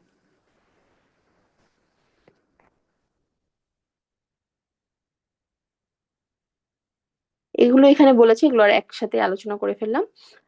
যে গ্লুকোজের এমন কেমন, প্রোটিন কেমন, এগুলো অ্যাজ এ হোল বলা হয়েছে ব্যাকটেরিয়া ভাইরাসের ক্ষেত্রে, আলাদা করে না যাই। এখন হচ্ছে একটু অর্গানিজমস গুলো অনুযায়ী অ্যান্টিবায়োটিকের নামটা জানা থাকতে হবে, এটাও হচ্ছে আমাদের ফার্মাকোলজির জন্য গুরুত্বপূর্ণ।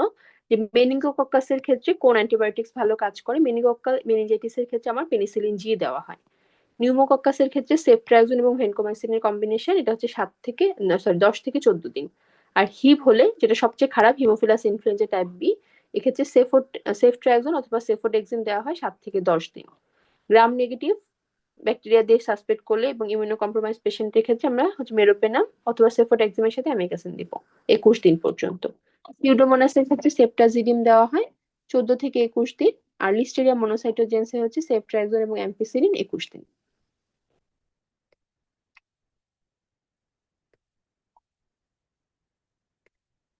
এরপরে আমরা হচ্ছে একটু ট্রিটমেন্ট অফ দ্য কমপ্লিকেশন গুলো জানবো। আমরা কমপ্লিকেশন গুলো জানি, শুধু মানে জাস্ট কমপ্লিকেশন গুলোর নাম জানতে হবে যে কি কি কমপ্লিকেশন হতে পারে।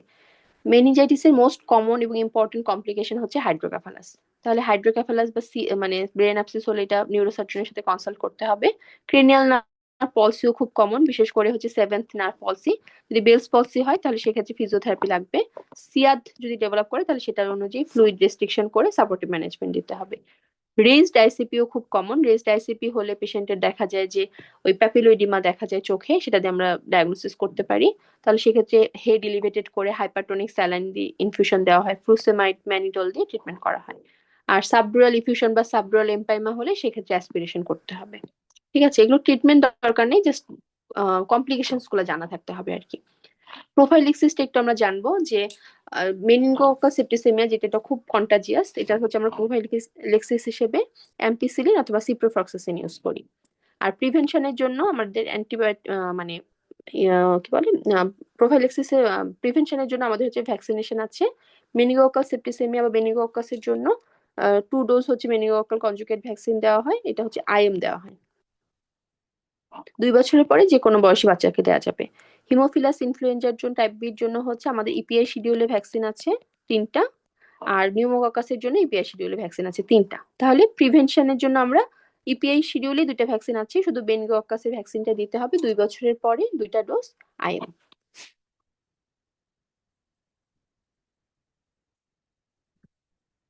এরপর আমরা চলে আসি টিউবারকুলার মেনিনজাইটিস। আমাদের যে 3 ধরনের মেনিনজাইটিস আমরা পড়লাম, পায়োজেনিক, ব্যাকটেরিয়াল এবং ভাইরাল, এই 3টার মধ্যে সবচেয়ে ডেঞ্জারাস হচ্ছে টিউবারকুলার মেনিনজাইটিস। ঠিক আছে, তাহলে মোস্ট ইম্পর্টেন্ট এবং মোস্ট ডেঞ্জারাস হচ্ছে টিউবারকুলার মেনিনজাইটিস। প্যাথোজেনেসিসটা মোটামুটি একই রকম। যদি টিউবার মানে টিউবারকুলাস ব্যাসিলাস মাইক্রোব্যাকটেরিয়াম টিউবারকুলোসিস যদি কি করে যে আমাদের ব্রেন প্যারেনকাইমাকে, ব্রেনের মেনিনজেসকে ইনভলভ করে, এখানে ইনফ্লামেশন করে, তখন দেখা যায় যে পেশেন্ট একটা সার্টেন টাইম পরে কিছুদিন মানে ডরমেন্ট থাকে। তার কিছুদিন কয়েক মাস থেকে কয়েক ইসের পরে এটা আমাদের মেনিনজাইটিসের সাইন সিমটম গুলো নিয়ে প্রেজেন্ট করে। তো ফার্স্ট স্টেজ, যেটা স্টেজ অফ ইনভেশন, তো এখানে নন স্পেসিফিক সাইন সিমটম থাকে, লাইক লো গ্রেড ফিভার, টিবির যেরকম যে লো গ্রেড ফিভার হয়, তারপর হচ্ছে evening rise of temperature, headache থাকে, বাচ্চাগুলো কিছুটা ড্রাউজি থাকে, বিহেভিয়ারাল চেঞ্জেস আসে এরকম, কিন্তু তখনও কোনো নিউরোলজিক্যাল ডেফিসিট থাকে না। এরপর স্টেজ 2 বা যেটা যেটা মেনিনজাইটিসের সাইন সিমটম গুলো নিয়ে প্রেজেন্ট করে, এক বাচ্চা কনভার্সন হয়, তারপর হচ্ছে neck rigidity, Brudzinski sign, Kernig sign, এগুলো পজিটিভ হয়, টোন বেশি থাকে, হাইপারটোনিয়া থাকে, ক্রেনিয়াল নার্ভ পলসি থাকতে পারে এবং নিউরোলজিক্যাল ডেফিসিট নিয়েও আসতে পারে আমাদের কাছে। যদি পেশেন্ট আনট্রিটেড থাকে, ট্রিটমেন্ট না করা হয়, সেক্ষেত্রে টার্মিনাল স্টেজে চলে যায়। টার্মিনাল স্টেজে গেলে কি হবে, হচ্ছে যে কোমা, হেমিপ্লেজিয়া বা প্যারাপ্লেজিয়া হতে পারে, ডিপ কর্টিকেট বা ডিসেরিব্রেট পোস্টারে থাকতে পারে, পেশেন্টের ভাইটালস গুলো ডিটোরিয়েট করে এবং পেশেন্ট ইভেনচুয়ালি ডেথ হয়ে যায় যদি ট্রিটমেন্ট না করা হয়। এরপর আমরা আসি যে আমাদের এক্সামিনেশন, টিবির ক্ষেত্রে আমাদের কি এক্সামিনেশন করা হয়। টিবির ক্ষেত্রে আসলে যে ফান্ডোস্কোপি সব জায়গার ক্ষেত্রে গুরুত্বপূর্ণ, যে ফান্ডাস দেখা হয়, ওটা দিয়ে আমরা রেজড আইসিপি ফিচার্স দেখতে পাবো। তারপর টিবি যদি হয়, মানে টিবিএম যদি হয়, টিউবারকুলার মেনিনজাইটিস হয়, সেক্ষেত্রে ওই ফান্ডাস দিয়ে করের টিউবারকল দেখা যায়। ঠিক আছে, ওই রেটিনাল লেয়ারে এখানে আমাদের করের টিউবারকল দেখা যেতে পারে। এছাড়া ডায়াগনোসিসের জন্য আমরা ওই সিএসএফ স্টাডি বেসিক্যালি করি। এছাড়া টিবি টেস্টের আরো কিছু ইনভেস্টিগেশন করানো হয়, লাইক এমটি করানো হয়, সিবিসি তে হয়তো লিম্ফোসাইটোসিস পাওয়া যেতে পারে, টিবি কন্ট্যাক্টের কোনো হিস্ট্রি আছে কিনা এটা নেওয়া হয়, বিসিজি ভ্যাকসিনেশনের হিস্ট্রিটা নেওয়া হয়, এগুলো বা পেশেন্টের আগে কখনো টিবি হয়েছিল কিনা, এই এভিডেন্স আছে কিনা এটা দেখা হয় আর কি। এমআরআই ফাইন্ডিংটা আমরা একটু মনে রাখবো। টিবি পেশেন্টদের ক্ষেত্রে এমআরআই অনেক সময় দেখা যায় আমরা এমআরআই করি। এমআরআই তে হচ্ছে যদি শুধু মেনিনজাইটিস হয় তাহলে সেক্ষেত্রে খুব বেশি কিছু বোঝা যায় না, জাস্ট মেনিনজাল এনহ্যান্সমেন্ট বোঝা যায়। কিন্তু সাথে যদি আমার সিএনএস টিবি হয়, লাইক মেনিনজেসের সাথে সাথে আমার ব্রেন প্যারেনকাইমাকেও ইনভলভ করে, তাহলে এরকম টিউবারকুলোমা, হ্যাঁ টিউবারকুলোমা পাওয়া যেতে পারে। তাহলে এমআরআই অফ দ্য ব্রেন করা হয়। যদি আমরা সিএনএস টিবি সাসপেক্ট করি তাহলে মেনিনজাল এনহ্যান্সমেন্ট পাবো বেসাল ক্রিস্টানের এখানে। আর হচ্ছে যদি ব্রেন প্যারেনকাইমা ইনভলভ হয়ে যায় তাহলে এরকম টিউবারকুলোমা পাবো। এটা হচ্ছে প্যাথোগনোমিক ফর টিবি, সিএনএস টিবি। আচ্ছা, ট্রিটমেন্টের জন্য আমরা অ্যান্টিটিবি ড্রাগ দিই, এটা আমাদের পরীক্ষার জন্য লাগবে যে অ্যান্টিটিবি ড্রাগ কতদিন দেওয়া হয়। টিউবারকুলার মেনিনজাইটিস বা টিবিএম এর ক্ষেত্রে বা সিএনএস টিবির ক্ষেত্রে হচ্ছে 12 মাস ট্রিটমেন্ট করা হয়। ঠিক আছে, অনেক সময় তার বেশিও দেওয়া হয়। যেটা হচ্ছে 2 এফডিসি, 3 এফডিসি 2 মাস, আর 2 এফডিসি হচ্ছে 10 মাস টোটাল। আর সাথে হচ্ছে প্রেডনিসোলন দেওয়া হয়। ঠিক আছে, এই জাস্ট ডিউরেশনটা মনে রাখতে হবে আর কি কি মেডিসিন দেওয়া হয়। আচ্ছা, এখানে একটা কথা বলি, যেখানে আমরা টিবি পড়ছি, টিবি যখন আমরা পড়বো প্রত্যেক পরীক্ষাতে হচ্ছে টিবি থেকে ফার্মাকোলজিতে প্রশ্ন আসে। তাহলে অ্যান্টিটিবি ড্রাগগুলোর নাম, তারপর হচ্ছে অ্যান্টিটিবি ড্রাগগুলোর মেকানিজম অফ অ্যাকশন, এবং সাথে হচ্ছে এগুলোর সাইড ইফেক্টস গুলো আপনারা খুব ভালো করে পড়ে ফেলবেন। হ্যাঁ, এটা খুব পরীক্ষার জন্য গুরুত্বপূর্ণ ফার্মাকোলজিতে। Infinity star anti TB drug. এরপর আমরা চলে আসি ভাইরাল এনকেফালাইটিস। ভাইরাল এনকেফালাইটিসের এই টপিকস এবং হচ্ছে এই চার্টটা নতুন অ্যাড করা হয়েছে। এখান থেকে এখন পর্যন্ত প্রশ্ন আসেনি, বাট মানে ইন ফিউচারে আপনাদের সময় আসতে পারে। ভাইরাল এনকেফালাইটিসটা কি? যে কোনো এনকেফালাইটিস মানেই হচ্ছে আমার ব্রেন প্যারেনকাইমাতে ইনফ্লামেশন। যেহেতু এটা ভাইরাস দিয়ে হচ্ছে মোস্টলি, তাই এটা ভাইরাল এনকেফালাইটিস। কি কি অর্গানিজম দিয়ে হতে পারে? এন্টারোভাইরাস এসবি এর জন্য গুরুত্বপূর্ণ, মোস্ট ইম্পর্টেন্ট। এছাড়া herpes, Epstein Barr virus, Nipah এবং জাপানিজ এনকেফালাইটিস। কি হয় এখানে? ব্রেন প্যারেনকাইমাটা সিএনএস এর কোনো একটা ভাইরাল ইনফেকশন থেকে ব্রেন প্যারেনকাইমাটা যদি ইনভলভ হয়, হয়ে পেশেন্ট আমাদের কাছে হচ্ছে অল্টার্ড সেন্সোরিয়াম, কনভালশন এগুলো নিয়ে প্রেজেন্ট করে, তখন আমরা এটাকে এনকেফালাইটিস বলছি। 80% পেশেন্টের ক্ষেত্রে দেখা যায় যে পেশেন্ট যদি ইমিডিয়েটলি ম্যানেজ করা না হয়, এগুলো পেশেন্ট খুব তাড়াতাড়ি খারাপ হয়ে মারা যায়। কি কি সাইন সিমটম নিয়ে আসতে পারে? Fever, headache, vomiting, drowsy, confusion, behavioural change, সাথে হচ্ছে মানে র্যাপিডলি ডেভেলপ করে আর কি এগুলো, এবং সাথে কনভালশনের সাথে পেশেন্ট কোমাটোস থাকতে পারে, নিউরোলজিক্যাল ডেফিসিট থাকে। এখন ডিফারেন্সটা মনে রাখলে আপনারা সহজ করে মনে রাখতে পারবেন যে মেনিনজাইটিস এবং এনকেফালাইটিস এর মধ্যে ডিফারেন্সেসটা কি। ভাইরাল মেনিনজাইটিস যেটা, সেটা সাধারণত আমি যেটা বললাম যে ভাইরাল মেনিনজাইটিসে কিন্তু সাইন সিমটম অত সিভিয়ার থাকে না, এবং পেশেন্টের ক্লিনিক্যাল প্রোফাইলও দেখা যায় মোটামুটি স্টেবল থাকে। কিন্তু এনকেফালাইটিস হলে পেশেন্টগুলো অনেক বেশি সাডেনলি ডিটোরেট করে যায়, দেখা যায় ভর্তি হওয়ার 1-2 ঘন্টার মধ্যেই পেশেন্ট এক্সপায়ার করে যাচ্ছে। কোন কোন অর্গানিজম দিয়ে হতে পারে? মেনিনজাইটিসের ক্ষেত্রে এন্টারোভাইরাস, ইকোভাইরাস এবং হচ্ছে পোলিও ভাইরাস 70 থেকে 80% কজ। এছাড়া herpes simplex, varicella zoster, mumps. আর এনকেফালাইটিসের herpes simplex, Japanese encephalitis, Epstein Barr virus, measles virus. Involvement, যেহেতু এটা মেনিনজাইটিস তাহলে এটা শুধুমাত্র মেনিনজাসকে ইনভলভ করবে, আর এনকেফালাইটিসটা ব্রেন প্যারেনকাইমাকে ইনভলভ করবে। এখানে কি হচ্ছে? মেনিনজাসের ইনফ্লামেশন হচ্ছে, এখানে ব্রেন প্যারেনকাইমা ইনভলভ হচ্ছে। ক্লিনিক্যাল সাইন সিমটম পেশেন্টের নেক রিজিডিটি, হেডেক, ফিভার এসব থাকে। আর এখানে অল্টার্ড লেভেল অফ কনসিয়াসনেস থাকে, নিউরো ডেফিসিট থাকে, কনভালশন থাকে। যেহেতু এখানে ভাইরাল, এখানে লিউকোসাইট কাউন্ট খুব বেশি বাড়ে না, এবং বাড়লেও সেটা লিম্ফোসাইটটা প্রিডোমিনেন্ট। এটার ক্ষেত্রে সাধারণত সেরকম চেঞ্জ আসে না। নিউরো ইমেজিং করলে আমরা এখানে মেনিনজাল এনহ্যান্সমেন্ট পাবো, এখানে ফোকাল লেশন পাবো। ইজি সাধারণত মেনিনজাইটিসে কোনো সাইন সিমটম মানে ফিচার্স থাকে না, কিন্তু এনকেফালাইটিস হলে ইপিলেপটিক ফর্ম ডিস্ট্রেস পাওয়া যেতে পারে। ট্রিটমেন্ট দুটার ক্ষেত্রে অ্যান্টিভাইরাল দিতে হবে, অ্যাসাইক্লোভির এবং সাথে সাপোর্টিভ ম্যানেজমেন্ট। এরপর এই এমআরআই ফাইন্ডিংসটা পড়বেন, এটা এসবিএ তে আসে, রেডিওলজিতে ইম্পর্টেন্ট, যে কোনটাতে কি ধরনের রেডিওলজিক্যাল ফাইন্ডিং পাওয়া যায়। যেমন হচ্ছে জাপানিজ এনকেফালাইটিস যদি হয়, এখানে ছবিগুলো অত বেশি ভালো নেই যেহেতু এটা স্ক্যান কপি, আপনার মইন বই থেকে দেখবেন। যে যদি জাপানিজ এনকেফালাইটিস হয়, সেক্ষেত্রে হচ্ছে বায়োলেটারাল থ্যালামিক হেমোরেজিক দেখা যায়, হেমোরেজ দেখা যায়, যেটাকে হচ্ছে আইস অফ পান্ডা সাইন বলে। আইস অফ পান্ডার মতো লাগে দেখতে। যদি হচ্ছে আমার ইপস্টিন বার ভাইরাস দিয়ে এনকেফালাইটিস হয়, তাহলে সেক্ষেত্রে বায়োলেটারালি বেজাল গ্যাংলিয়া এবং থ্যালামাসে কিছুটা চেঞ্জ দেখা যায়। ঠিক আছে, তার মানে এটা কোথায় কোথায় ইনভলভ করবে? বেজাল গ্যাংলিয়া এবং থ্যালামাস। যদি হার্পিস সিমপ্লেক্স দিয়ে হয়, তাহলে সেক্ষেত্রে টেম্পোরাল লোবে প্যাথোলজি পাওয়া যায়। আর হচ্ছে হার্পিস সিমপ্লেক্স এনকেফালাইটিস এর ক্ষেত্রে টেম্পোরাল লোবের হাইপার সেন্সিটিভিটি সাজেস্ট করে। মানে মেইন কথা হচ্ছে যে জাপানিজ এনকেফালাইটিসে পান্ডাস, আইস অফ পান্ডা পাওয়া যায়, মানে পান্ডা সাইন পাওয়া যায়। আহ এপস্টিন বার ভাইরাস এনকেফালাইটিসে হচ্ছে বেজাল গ্যাংলিয়া এবং থ্যালামাস ইনভলভ হয়। আর যেটা হচ্ছে আমার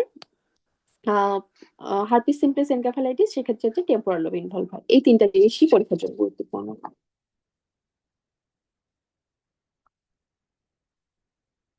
আচ্ছা, এরপরে পরীক্ষা আসার মতো টপিকস নাই।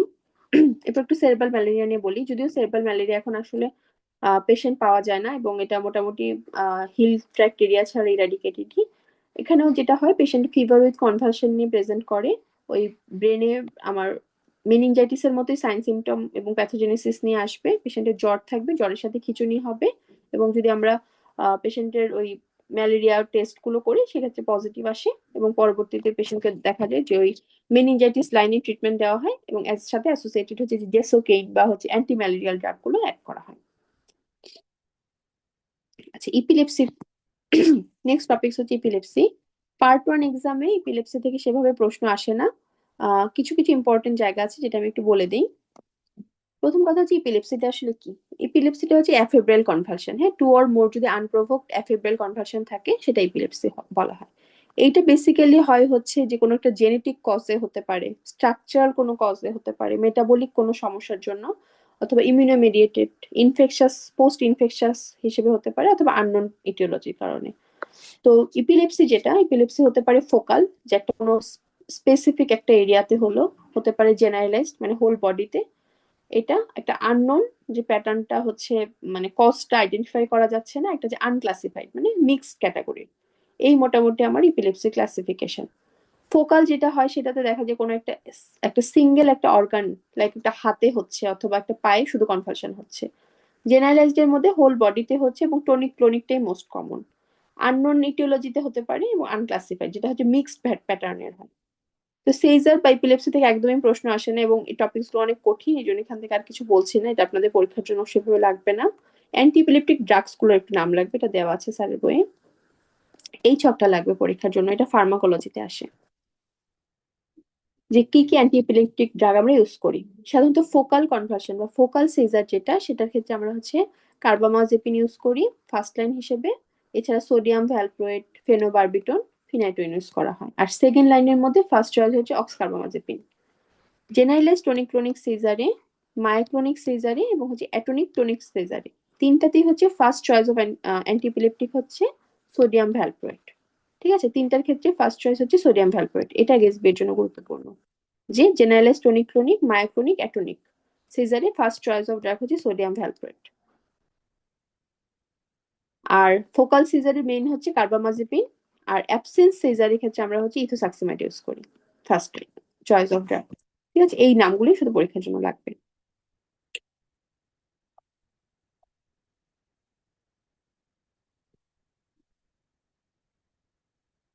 আচ্ছা, এরপরে অ্যানাদার ইম্পর্টেন্ট টপিকস হচ্ছে ইন্ট্রাক্রেনিয়াল স্পেস অকুপাইং লেশন বা ইকসল। আচ্ছা, ইকসলটা কি? এটা হচ্ছে ইন্ট্রাক্রেনিয়াল কোনো স্পেস অকুপাইং লেশন। এটা হতে পারে কোনো টিউমার অথবা কোনো ডিস্টেন্স মেটাস্টে মানে প্রাইমারি টিউমারের জন্য হতে পারে, এটা মানে মেটাস্টেটিক কোনো টিউমার, অথবা কোনো ইনফেকশন থেকে যদি কোনো অ্যাপসিস অথবা টিউবারকুলোমা অথবা কোনো সিস্ট ফর্মেশন হয়, সেটার জন্য একটা স্পেস অকুপাইং লেশন হতে পারে। কোনো ভাস্কুলার ম্যালফরমেশন, হেমানজিওমা বা কোনো অ্যানিউরিজমের জন্য হতে পারে। এটা হচ্ছে আমাদের যদি হয়ে আমাদের পেশেন্ট মানে ব্রেনের প্যারেনকাইমাকে কম্প্রেশন করে করে আমার যদি সাইন সিমটম প্রডিউস করে, সেটাই হচ্ছে ইকসলের প্রেজেন্টেশন আর কি। তাহলে ইন্টারক্রেনিয়াল স্পেস অকুপাইং লেশনে ব্রেন টিউমার কি কি হতে পারে? একটা হচ্ছে প্রাইমারি সিএনএস এর টিউমার। এই প্রাইমারি সিএনএস টিউমারটা আমার দুই ধরনের, একটা হচ্ছে সুপ্রাটেন্টোরিয়াল, একটা হচ্ছে ইনফ্রাটেন্টোরিয়াল। আমরা হয়তো আগে পড়েছি অ্যানাটমিতে যে আমাদের এখানে একটা টেন্টোরিয়াম সেরিব্রি থাকে, হ্যাঁ, আমি এভাবে সহজ করে দেখাচ্ছি। একটা টেন্টোরিয়াম সেরিব্রি থাকে, এটা হচ্ছে কি ওয়ান কাইন্ড অফ ডুরামেটারের ফোল্ড। এইটার উপরে টেন্টোরিয়াম সেরিব্রির উপরে যে টিউমার গুলো হয় সেটা হচ্ছে সুপ্রাটেন্টোরিয়াল। আর এই টেন্টোরিয়াম সেরিব্রির নিচে যেগুলো হয় সেটা হচ্ছে ইনফ্রাটেন্টোরিয়াল। সুপ্রাটেন্টোরিয়াল কোনগুলো আছে?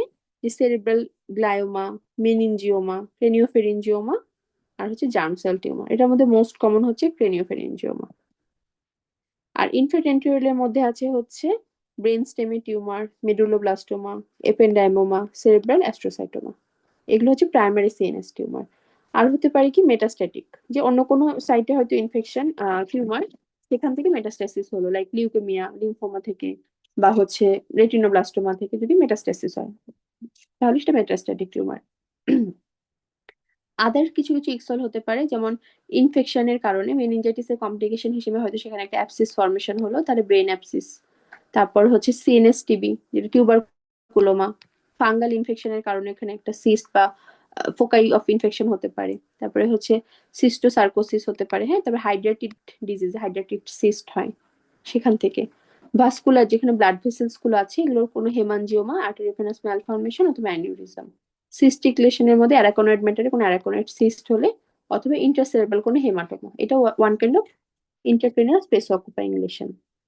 তাহলে সিএনএস টিউমারটা কি? সিএনএস টিউমারটা হচ্ছে আমাদের যে বাচ্চাদের যতগুলো ম্যালিগনেন্সি আছে তার মধ্যে সেকেন্ড মোস্ট কমন। আর ফার্স্ট কোনটা? ফার্স্ট হচ্ছে লিউকেমিয়া।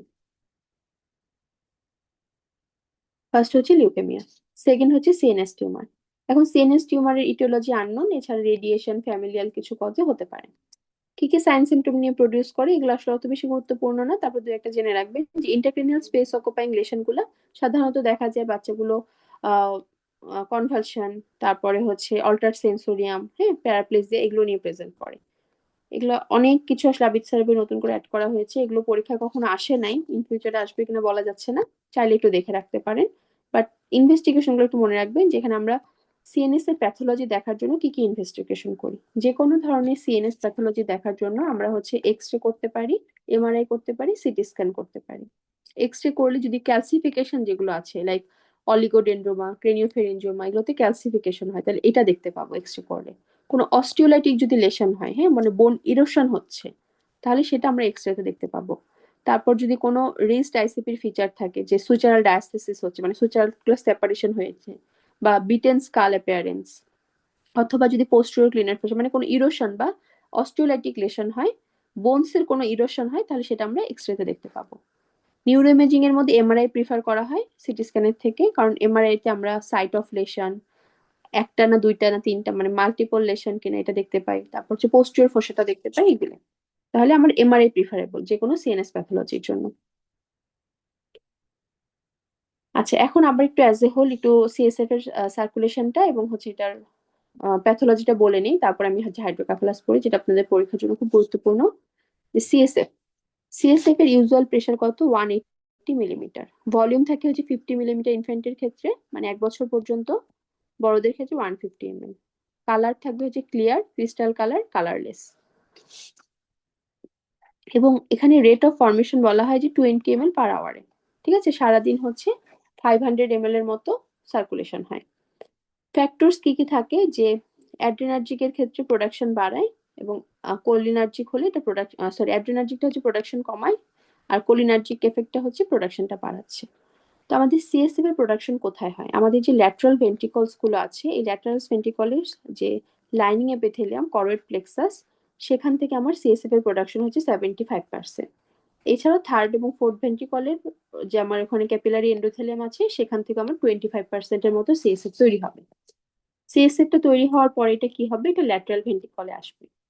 তারপর সেখান থেকে ফোরামেন অফ মনরো দিয়ে এটা যাচ্ছে হচ্ছে, ফোরামেন অফ মনরো দিয়ে এটা যাচ্ছে কোথায়? আমাদের থার্ড ভেন্ট্রিকলে। থার্ড ভেন্ট্রিকল থেকে ডাক্ট অফ সিলভিয়াস, আর আরেকটা নাম হচ্ছে কি সেরেব্রাল অ্যাকুইডাক্ট দিয়ে এটা যাবে আমাদের হচ্ছে ফোর্থ ভেন্ট্রিকলে। ফোর্থ ভেন্ট্রিকল থেকে ফোরামেন অফ মেজেন্ডি এবং ফোরামেন অফ লুস্কা দিয়ে এটা আমাদের বাকি সাবারাকনের স্পেসে এবং সম্পূর্ণ এরিয়াতে ছড়িয়ে যাচ্ছে। ঠিক আছে, এই হচ্ছে আমার সিএসএফ এর সার্কুলেশন। এই ছবিটা দেখলে বোঝা যায় যে আমাদের এখানে থার্ড ভেন্ট্রিকল, এখানে হচ্ছে ল্যাটারাল দুটা ভেন্ট্রিকল, ল্যাটারাল ভেন্ট্রিকল এখানে আছে কি ইন্টারভেন্ট্রিকুলার ফোরামেন, এখান থেকে থার্ড ভেন্ট্রিকল থেকে ডাক্ট অফ সিলভিয়াস বা ডাক্ট অফ সেরেব্রাল অ্যাকুইডাক্ট দিয়ে ফোর্থ ভেন্ট্রিকল। ফোর্থ ভেন্ট্রিকল থেকে এই আমাদের দুই পাশে যে ফোরামেন অফ লুস্কা এবং ফোরামেন অফ মেজেন্ডি দিয়ে আমাদের হোল সাবঅ্যারাকনার স্পেসে যাচ্ছে, এখানে সব সাবঅ্যারাকনার স্পেসে সিএসএফ সার্কুলেশন হচ্ছে। ঠিক আছে, এই যে এই ছবিটা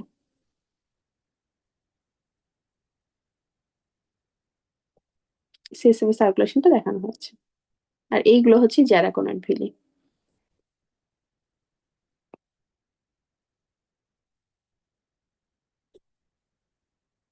আচ্ছা, এখন আমাদের হচ্ছে চলে আসে আমাদের খুব ইম্পর্টেন্ট পরীক্ষার জন্য topics হাইড্রোকাফালাস।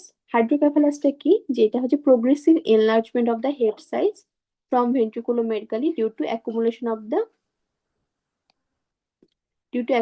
of the CSF or overproduction of the CSF। Main কথা তাহলে সহজ কথায় বলতে গেলে যে আমার ভেন্ট্রিকুলো মেগালি হচ্ছে, মানে ভেন্ট্রিকল গুলো বড় হয়ে যাচ্ছে। কেন হচ্ছে? হতে পারে যে সিএসএফ এর প্রোডাকশনটা বেশি হচ্ছে, ওভার প্রোডাকশন হচ্ছে, অথবা সিএসএফ এর অ্যাবজর্পশন এবং সার্কুলেশনটা কোনো জায়গায় ইম্পেয়ার্ড হচ্ছে। যার কারণে যদি ভেন্ট্রিকল গুলো বড় হয়ে যায়, তখন কি হবে? মাথার সাইজটাও অ্যাজ এ হোল বড় হয়ে যাবে।